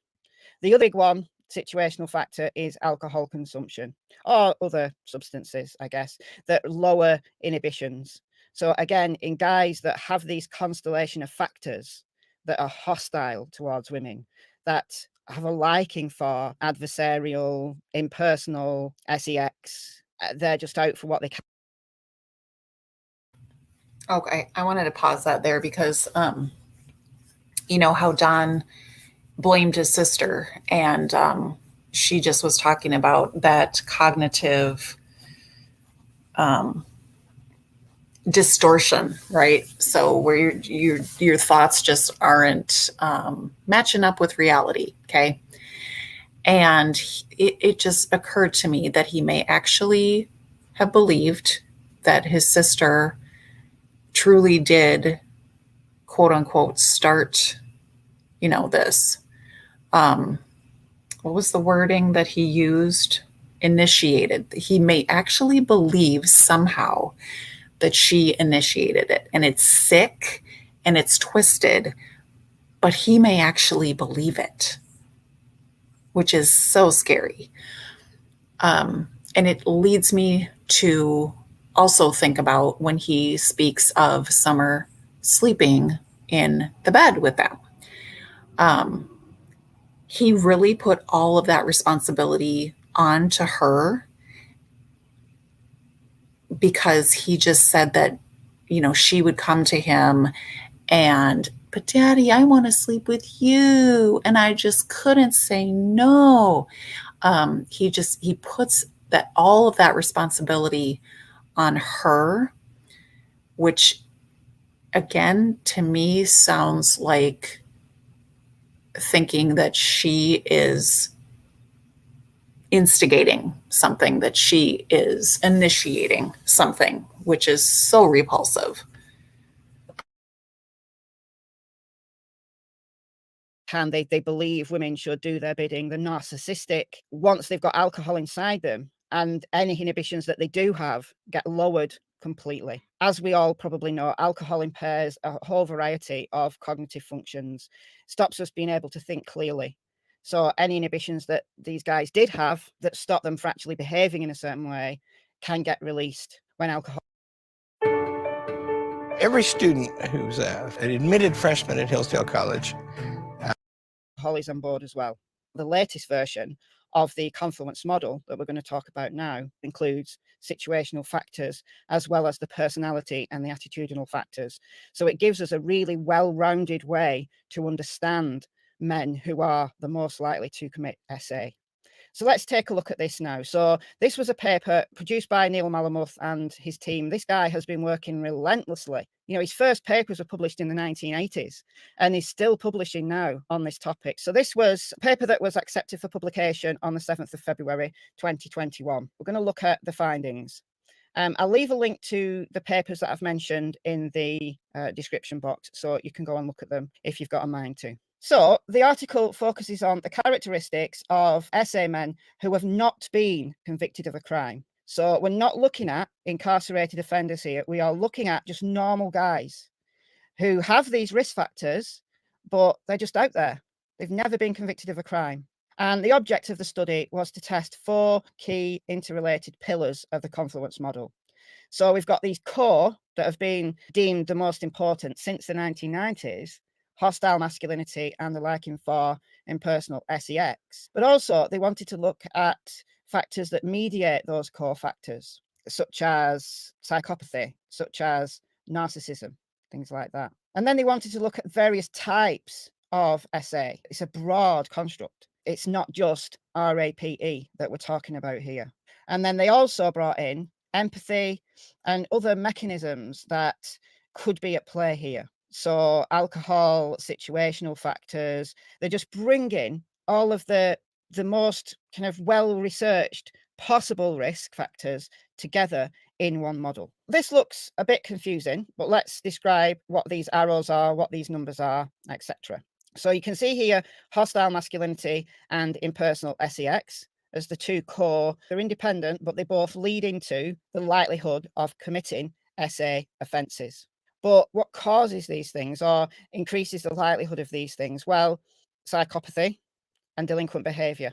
So psychopathy, if somebody measures high in psychopathic traits or narcissism, then that can lead into both hostile masculinity, those attitudes, but also a liking for impersonal, impulsive, adversarial sex. Also, delinquent behaviour as a teenager can have an impact as well. It can have a direct impact on the likelihood of SA, but it can also have an indirect link through impersonal sex. These numbers, they're just called beta values, the closer to 1 these figures are, the stronger the relationship. So that's a moderate relationship. It's highly statistically significant and it's P's high, but it's only a moderate relationship. But each one combined then leads us on to explaining 37% of the variance. So there's still quite a lot of other things not included in this model. This is the most basic model that we're looking at here. So we'll go on to look at the more complex model, bringing in all of the different risk factors. Again, we see hostile masculinity and the liking for impersonal sex. We've already mentioned that psychopathy links to both of those in a moderate way. We've already seen that delinquent behavior as a teenager, so getting into trouble as a teenager, you know, things like bunking off school, mild antisocial acts, just generally being a arse as a child or as an adolescent, getting involved in a deviant peer group and things like that, has a moderate direct influence on the likelihood to commit SA. This will be as a youngster. But when we bring a range of other factors into this, then it doesn't link directly to the liking for impersonal sex. It has its own moderate direct link. Interesting. Alcohol consumption, going to parties where there's lots of alcohol, has a moderate link to the likelihood of SA, but only through the liking for impersonal sex. So people who have the liking for impersonal sex, once they've got alcohol in them, that's then a risk factor in its own right. We've also got empathy, PORN use. This is independent of psychopathic traits, you know, because you can be low in psychopathy and still lack empathy, right? That has a small, statistically significant, but a small link via hostile masculinity as an indirect link to SA. But then we've got, this is an interesting one in relation to Donald Wells, because here we've got peer pressure, but also approval of SA. So this is other people's approval of SA. In Donald Wells' father not reprimanding him when he got caught, wanting to brush it under the carpet, was approving of SA. Just that on its own, that factor on its own, has its own direct link to the likelihood of future further SA. It also has a moderate link to hostile masculinity and a small but significant link to impersonal sex. But the strongest link is directly. So Donald Wells' father is partly to blame for the way that Donald has turned out, the way that Donald approves of his own SA. You might say, well, he was young. He was only 12 when they started and 19 when it ended. You know, it was 40 years ago. It was. But Donald is still blaming her. He's not grown. That was the key right there. That was the key. So to all the people who say that was 40 years ago, yeah, and he still thinks it's okay. So if he still thinks it's okay, he still thinks it's okay. Do you see what I'm saying? If he's justifying it, what happened that long ago when he was 19 and she was 12, when he was 18, when she was 11, and so on. If he justifies that, he would justify it now. It's not a leap. It's not a leap to think that, especially with all of the other factors. So, and this is, you know, I commented on Michelle's video that unfortunately the people who need to hear this education won't even give it the time of day to listen to it because they are so blinded by their own views on, well, everyone should have a chance. I don't even know where it's coming from. I don't know where they're getting, where this thought process comes.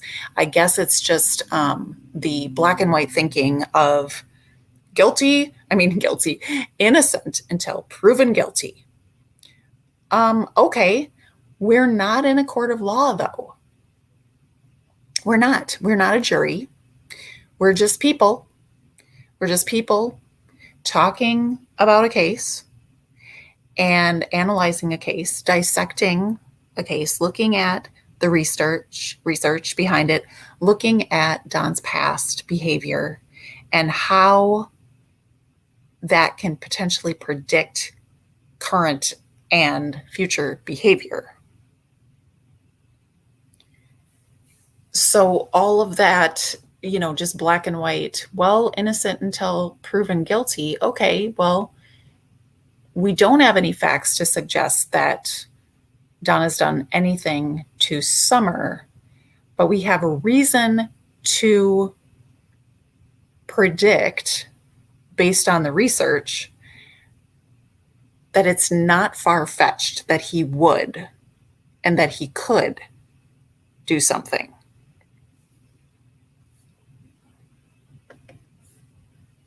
Into a man who is truly remorseful.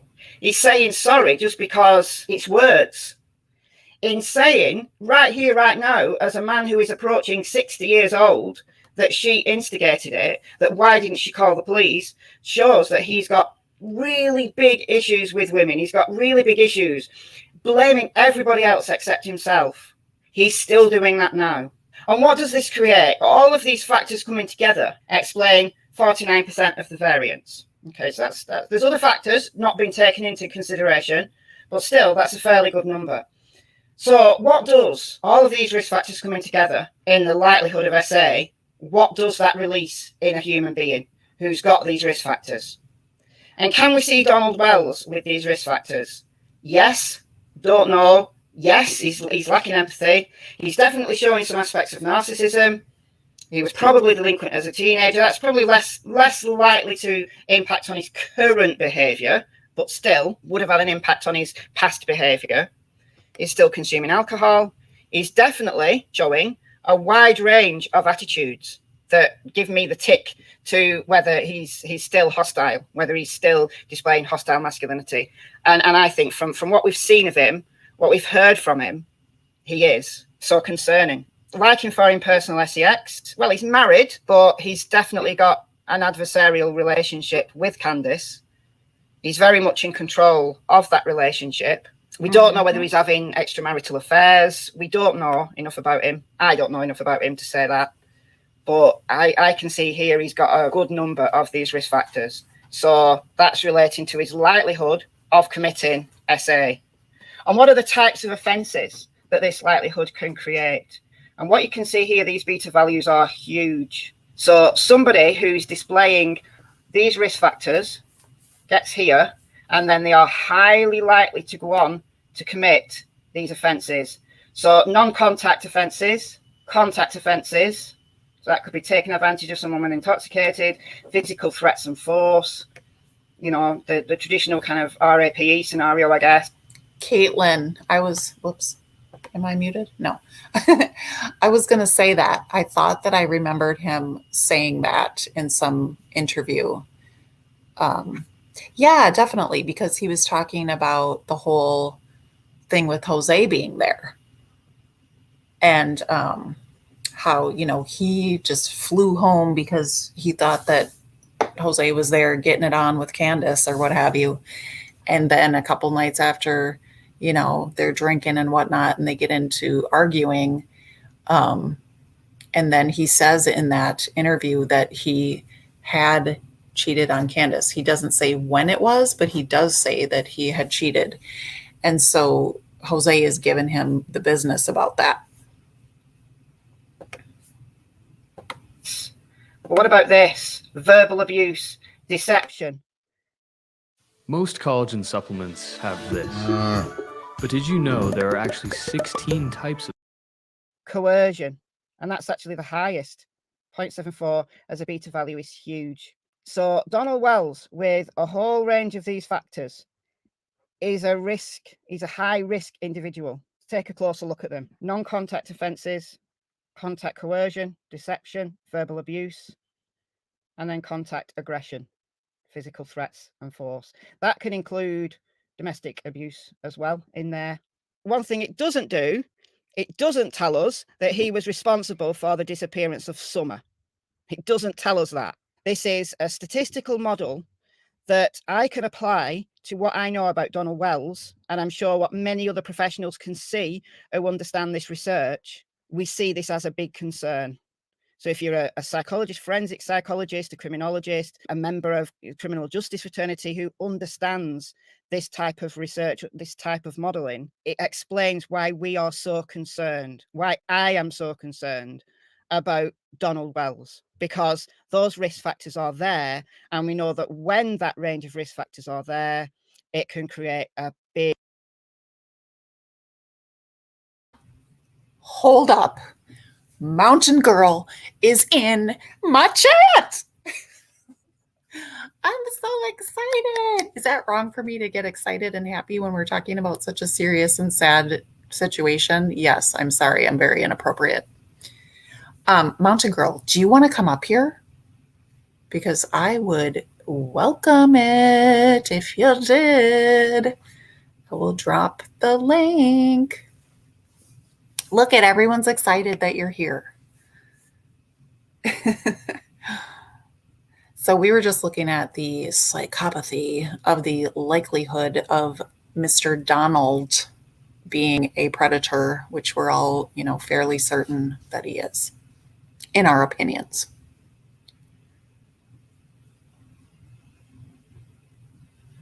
Let me see what else is going on in my Chizat. Mr. and Mrs. Wannabe Share said they were going to support him, but has Don seen the video with them in the hot tub laughing? And oh gosh, I gotta go see that. I do have to. I haven't seen that. Usually I try not to get into much of the drama. But with those two, with the shares, I just can't. I really just can't. Cooter. Oh, Lord. What's been confessed? Oh, okay. So, gosh, now I feel like we've got to watch that. I think her video was pretty much over, and you all get the gist of it. Don possesses all of the possible risk factors. Okay. So, and like she said, does that directly mean, or is she insinuating, or am I insinuating that he did that to Summer? No, because we don't have that fact. But what we can do is use the model, which is used, okay, to this day, to potentially predict that behavior in someone. Okay, so Mountain Girl, I think she's just teasing us. She just she popped in to say hello, but she doesn't want to come up here. And that is okay. But I appreciate you stopping in. And we certainly looked at your video, and we think that it needs to be checked out. This little lady that does resemble, from what we can see, she does resemble Little Summer. Even her, just the way that she is standing and her stature. I know, I'm insinuating too. Let me not lie. I do. I mean, can I say for a fact, do I have a hidden camera in that room? No, I don't. But I surely have seen the downstairs that looks like a dungeon where she was sleeping, and I surely have heard him say that Summer sleeps in between them. And it's very, very unsettling. Yeah, hot tub video. I don't know. Do we need to? I think we better just do that on our own time, guys.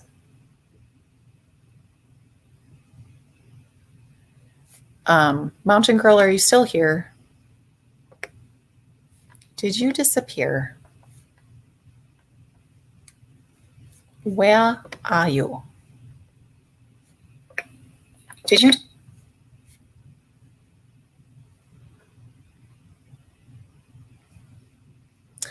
All right, I don't see.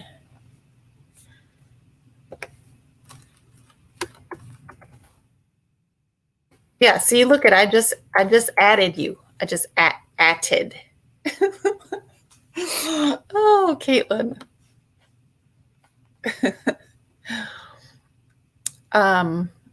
You can't watch it alone. Oh my gosh. So do I go? I have to go to AB, right? What did Cooter do? I don't know if I trust you, Cooter. Cooter. What did Cooter do? Did I scare Mountain Girl off with my question? Oh, what was your question, Cooter? Row.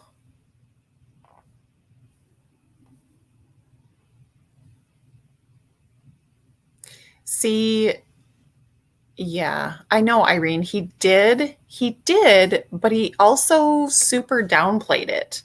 Like, he definitely did not take responsibility. He confessed, but he didn't take responsibility. And he wasn't remorseful. In fact, I remember him saying, if I hurt Jeannie, I'm sorry for that. Dude, if you hurt her, what are you talking about? You know damn well you hurt her. If you hurt her, if you hurt anybody, I can't. That makes me barf in my mouth. Yes, he did blame it on her. Wait, what? Anna, the hot tub is on their channel? Why would they keep that video up? Are they dum-dums? Don't answer that.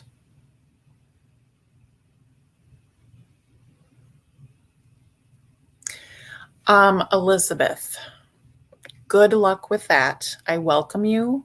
I say hello. We don't have drama against each other here, but there is some drama because we have people who stand up for someone who has committed SA, and we're not down with that over here. So we don't participate in the Don Wells fan club at all. I just want to keep that clear. Okay, so who knows where that video is? Who brought it up? Because you're getting a wrench, and I need you to put the link in the chat. Can you do that? Who told me about it? I'm going to find you.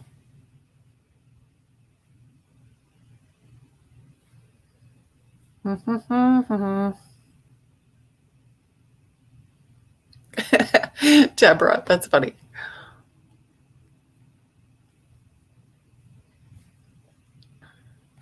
Yes, it totally was an SA dungeon. I mean, that's what it looks like.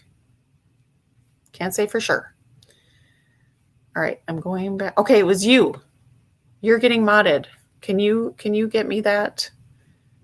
Will you please get me that link?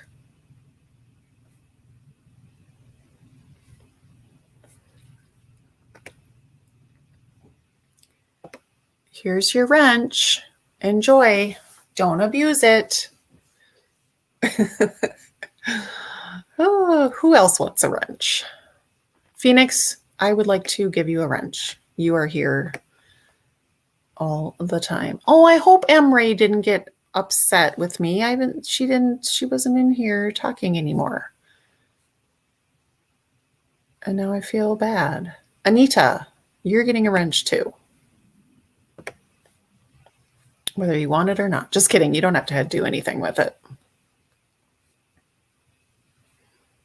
Cooter, I don't trust you yet. I'm totally kidding. Oh, golly. What? You can't do what?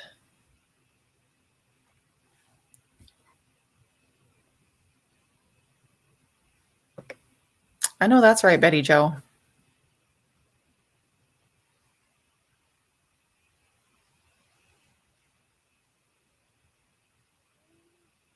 Who's Nita?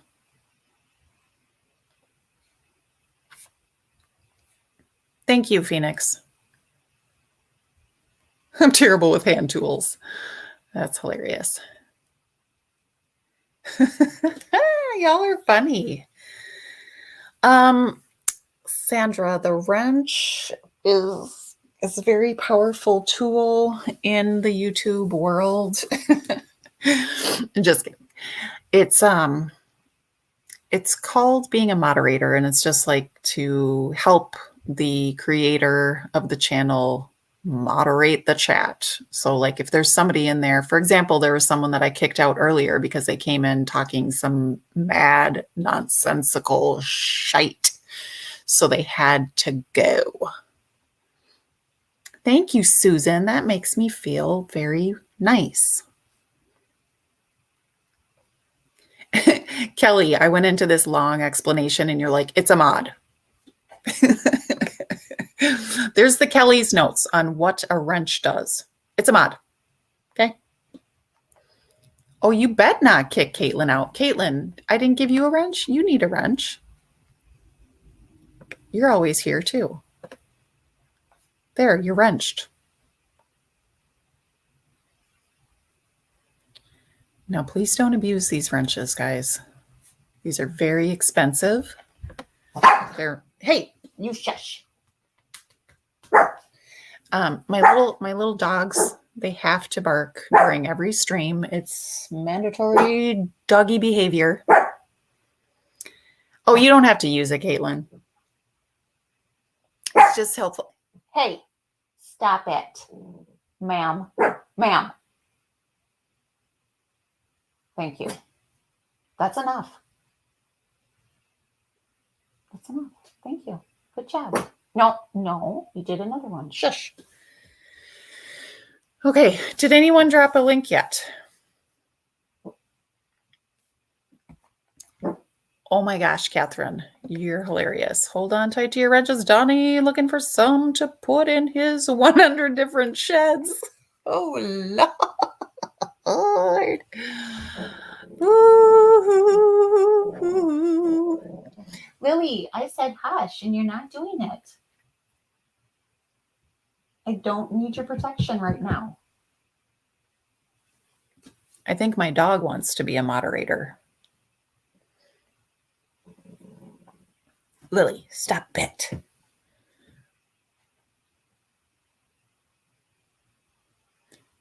Blah, blah, blah, blah. Is anyone gonna, you know what? Y'all are taking too long. I'm just gonna go get it. Sheesh. Gotta do everything myself around here. I'm just kidding. Oh my gosh. Okay. I could do it. And I should have known. I saw AB go live and it was at such an odd time. Like he usually goes really late. And I was like, what's this joker doing so early right now? So it must be this, the Don Wells fan club Drams watch. I don't know what that means, but okay. So I'm going to do that. Pause. I'm going to wait. See, I'm getting sleepy and forgetting how to do stuff now. Let me see if this is it. And if it isn't, well, whatever. It's fine.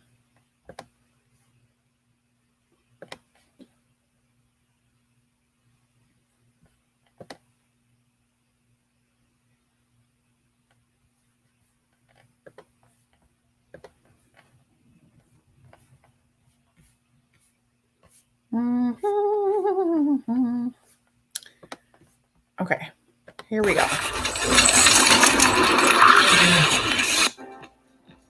Prairie Rider, the crazy mofo, that's Mr. Share. Look at this, he's got $385. Is this the it, kindness you guys? of strangers, a social experiment. This dude, Prairie Boy 77, is organizing this fundraiser. He's about as bright as the days are long.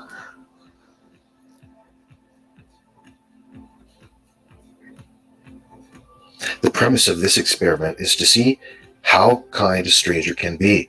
Oh if you my watched gosh. the YouTube video, then you knew the reason I am that's not asking it. for financial help. Darn I it. will remain unknown for approximately 1 month.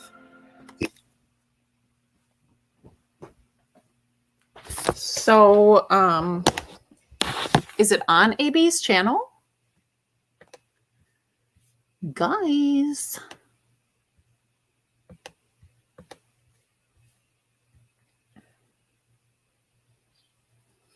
I mean, if it was last night, that stream is 3 hours long.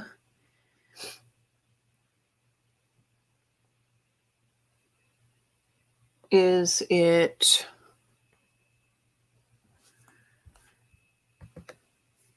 Okay, y'all look at this.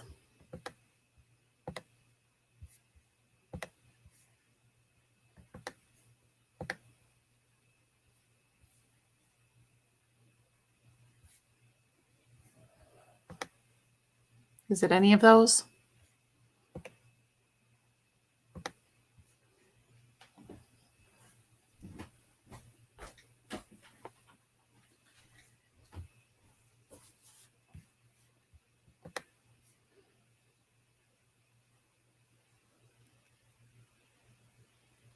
Today's video at 12:05.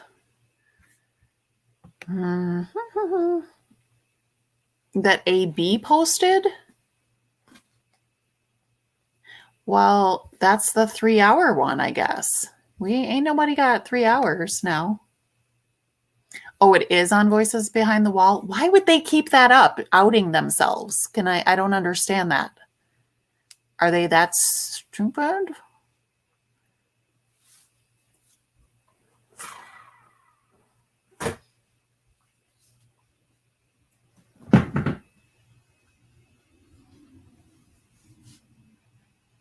He's doing one tonight at 12:05. But where's the one that they already did?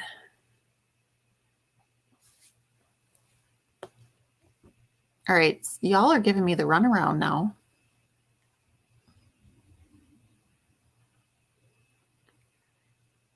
Good morning from England.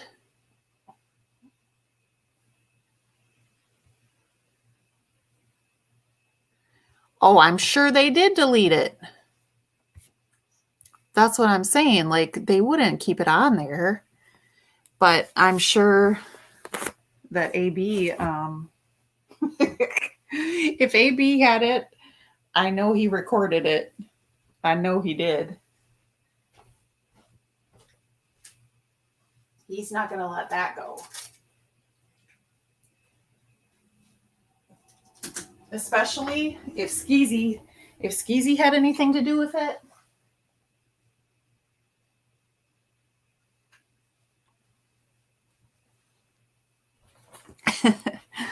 I know, right, Caitlin? So I don't know, guys. We might have to just, if he's going to go on at 12:05, but I don't see. Oh, yes, there's a reminder. Okay. He says Dr. Todd Grande. Oh, he's always talking about him, and I like that guy too. Summerwell's case analysis, rural home mystery, the interview room. But he does have a crazy picture of Cher on there also. Well, I'm going to set that reminder.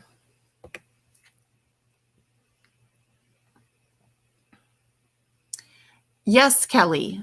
Stop fangirling.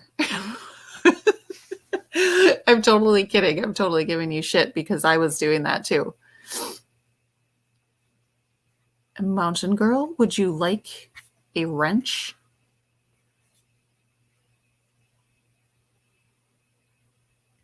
If you do, speak your piece.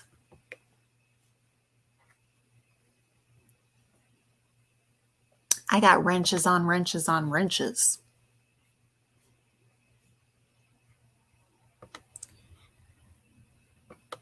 I got wrenches on wrenches.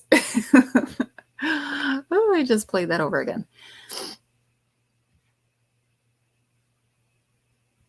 Dawn of Destruction. Okay, you come around quite often. I will give you one too. Now, if these wrenches are misused, they will be stripped from you with the quickness.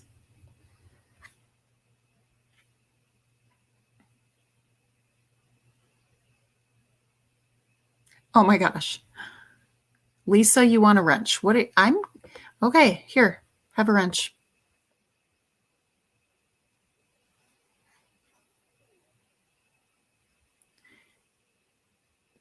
Did I give it to you? Where'd it go? Maybe it didn't work. No, I did it. Okay. Type something in.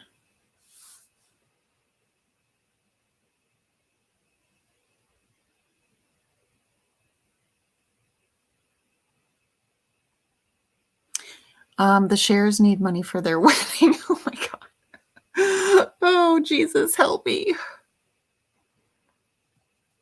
Thank you for your honesty, Susan.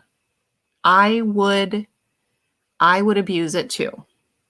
No, I wouldn't. I have a wrench on AB's because AB gives everybody wrenches. He's so funny.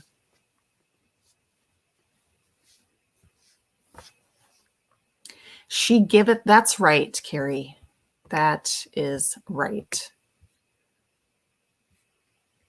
Okay, the chat is moving fast and it's making me not be able to do the things I want to do. Okay, there. Don doesn't remember anything or don't. I know.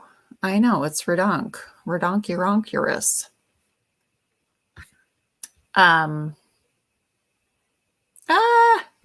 Irene. Listen, I do not wish anything bad on the shares. I just wish that they would get their heads out of their badonkadonks and see Don for who he is. But then again, if they are actually using him, then that's not cool. I don't like that. I don't like deceptive shit, even if it's against someone who I don't like at all.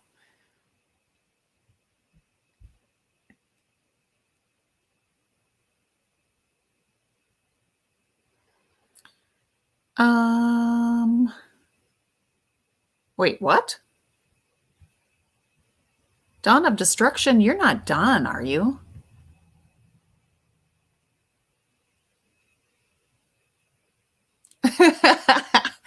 Just kidding. Okay. AB gives everybody a wrench on his channel except for Prayer Garden of America, also known as Donald Wells. Do you really think that is Donald Wells?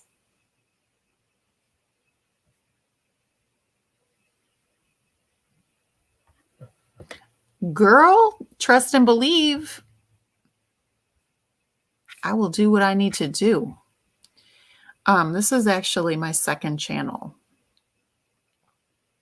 So like Chris McDonough says, this ain't my first rodeo. I've been around the block a few weekends. I love that guy. M. Ray, I'm sorry that you feel that way. When I get upset with him, I just leave. I just leave the stream. It's not because sometimes I'm like, you've gone a little bit too far, AB. But it's fine.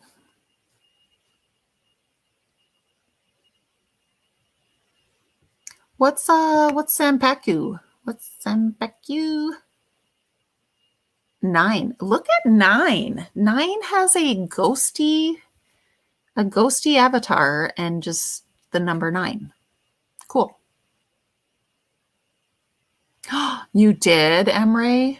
What were you upset about? May I ask?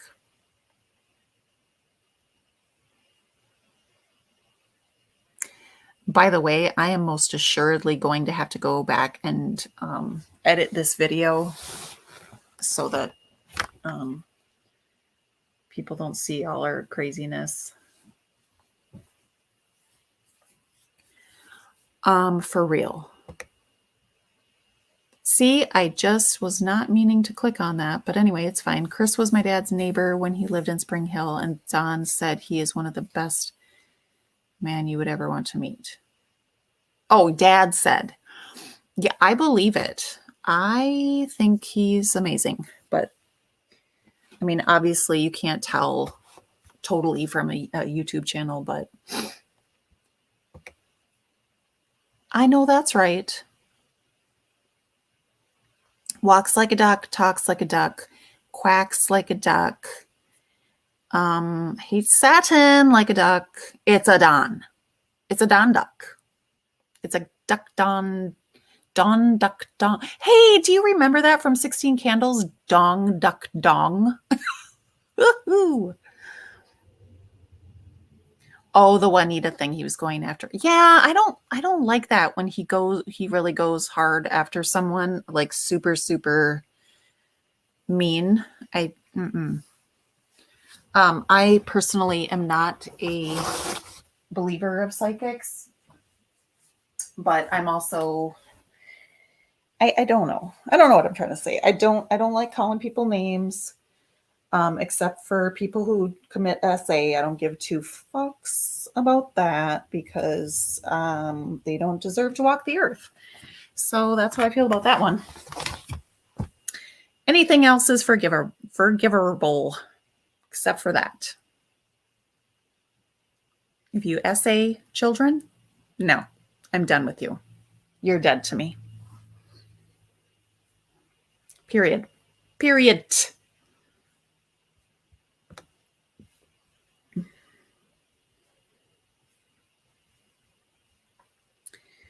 Okay, what's happening, hot stuff?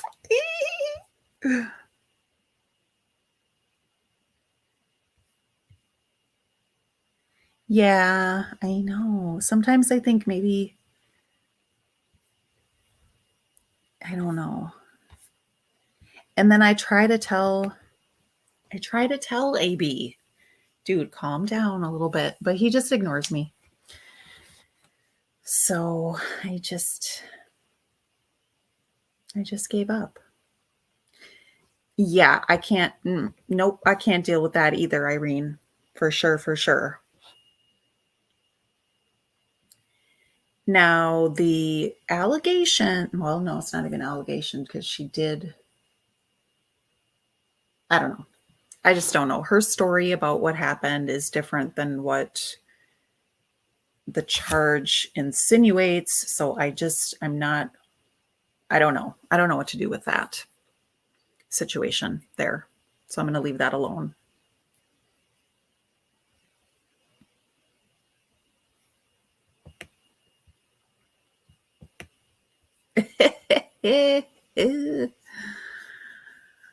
Oh boy, sleeping in church. Yeah.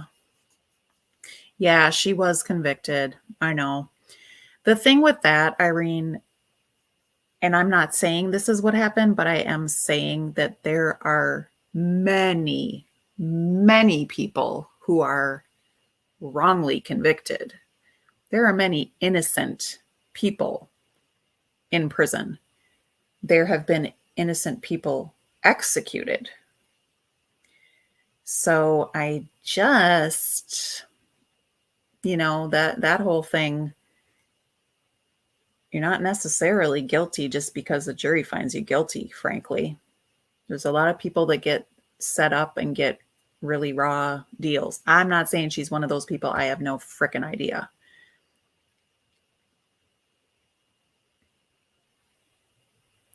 So, Sandra, the story that she tells is quite different than what other people are saying. And I didn't look close enough into it because I just don't really, it's not that I don't care, but it's just, it doesn't relate to Summer Wells being missing in any way. So I don't know. I don't really care too much about her credibility. I care about Don's credibility, which he doesn't have. Good night, Marie. Thank you for coming. She's not on probation anymore. Okay. Yeah. So I guess that was what do you call it? The charge, which obviously sounds horrifying. I mean, torture is a horrifying word. But didn't she say she left, like she had animals, she left to go on vacation or something, and her sister was supposed to be caring for the animals and didn't? And I don't know. I don't know.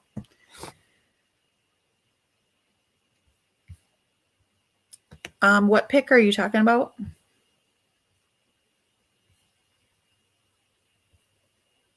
Are you talking about sleeping in the truck? I think we know that because it was originally a TikTok. Although she could have taken it a different day, I suppose, and posted it that same day. I don't know.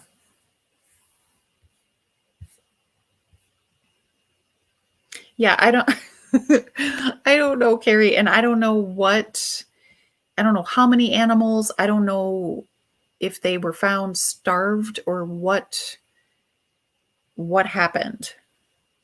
She makes it sound like it was completely accidental and not her fault at all.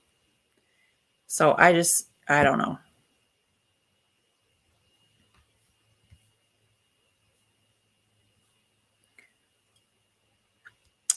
Yes, I did see that. That was insane.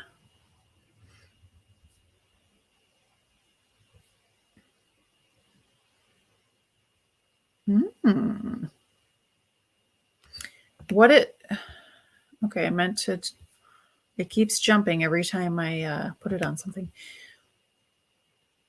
What is that on? 23 Minutes in Hell testimony? What is that? Is that on YouTube?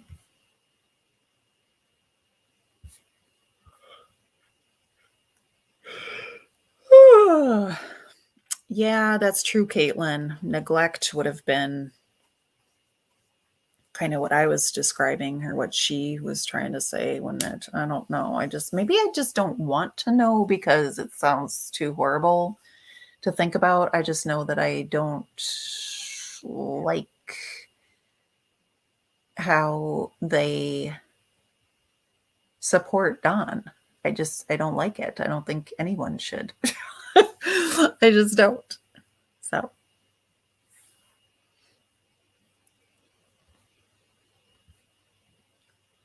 Okay. So I'm getting tired and I'm also hungry. It's snack time over here. And I am going to see you over at AB's, some of you, at 12:05. Keep praying for our summer wells. Let me put this back up here.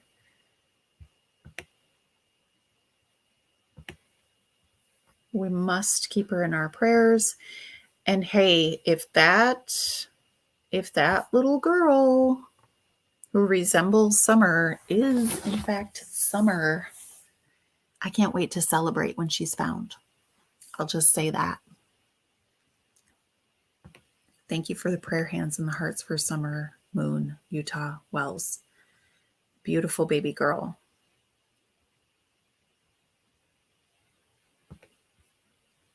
Yeah, snacks. Yes, see you over. And then I don't know if any of you saw my video of Mercedes, excuse me, Mercedes Lane.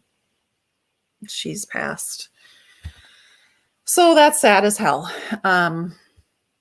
But she now has her angel wings or something like that. Okay, bless you all. I will see you at AB's, or I'll see you somewhere else. God bless you all. Good night.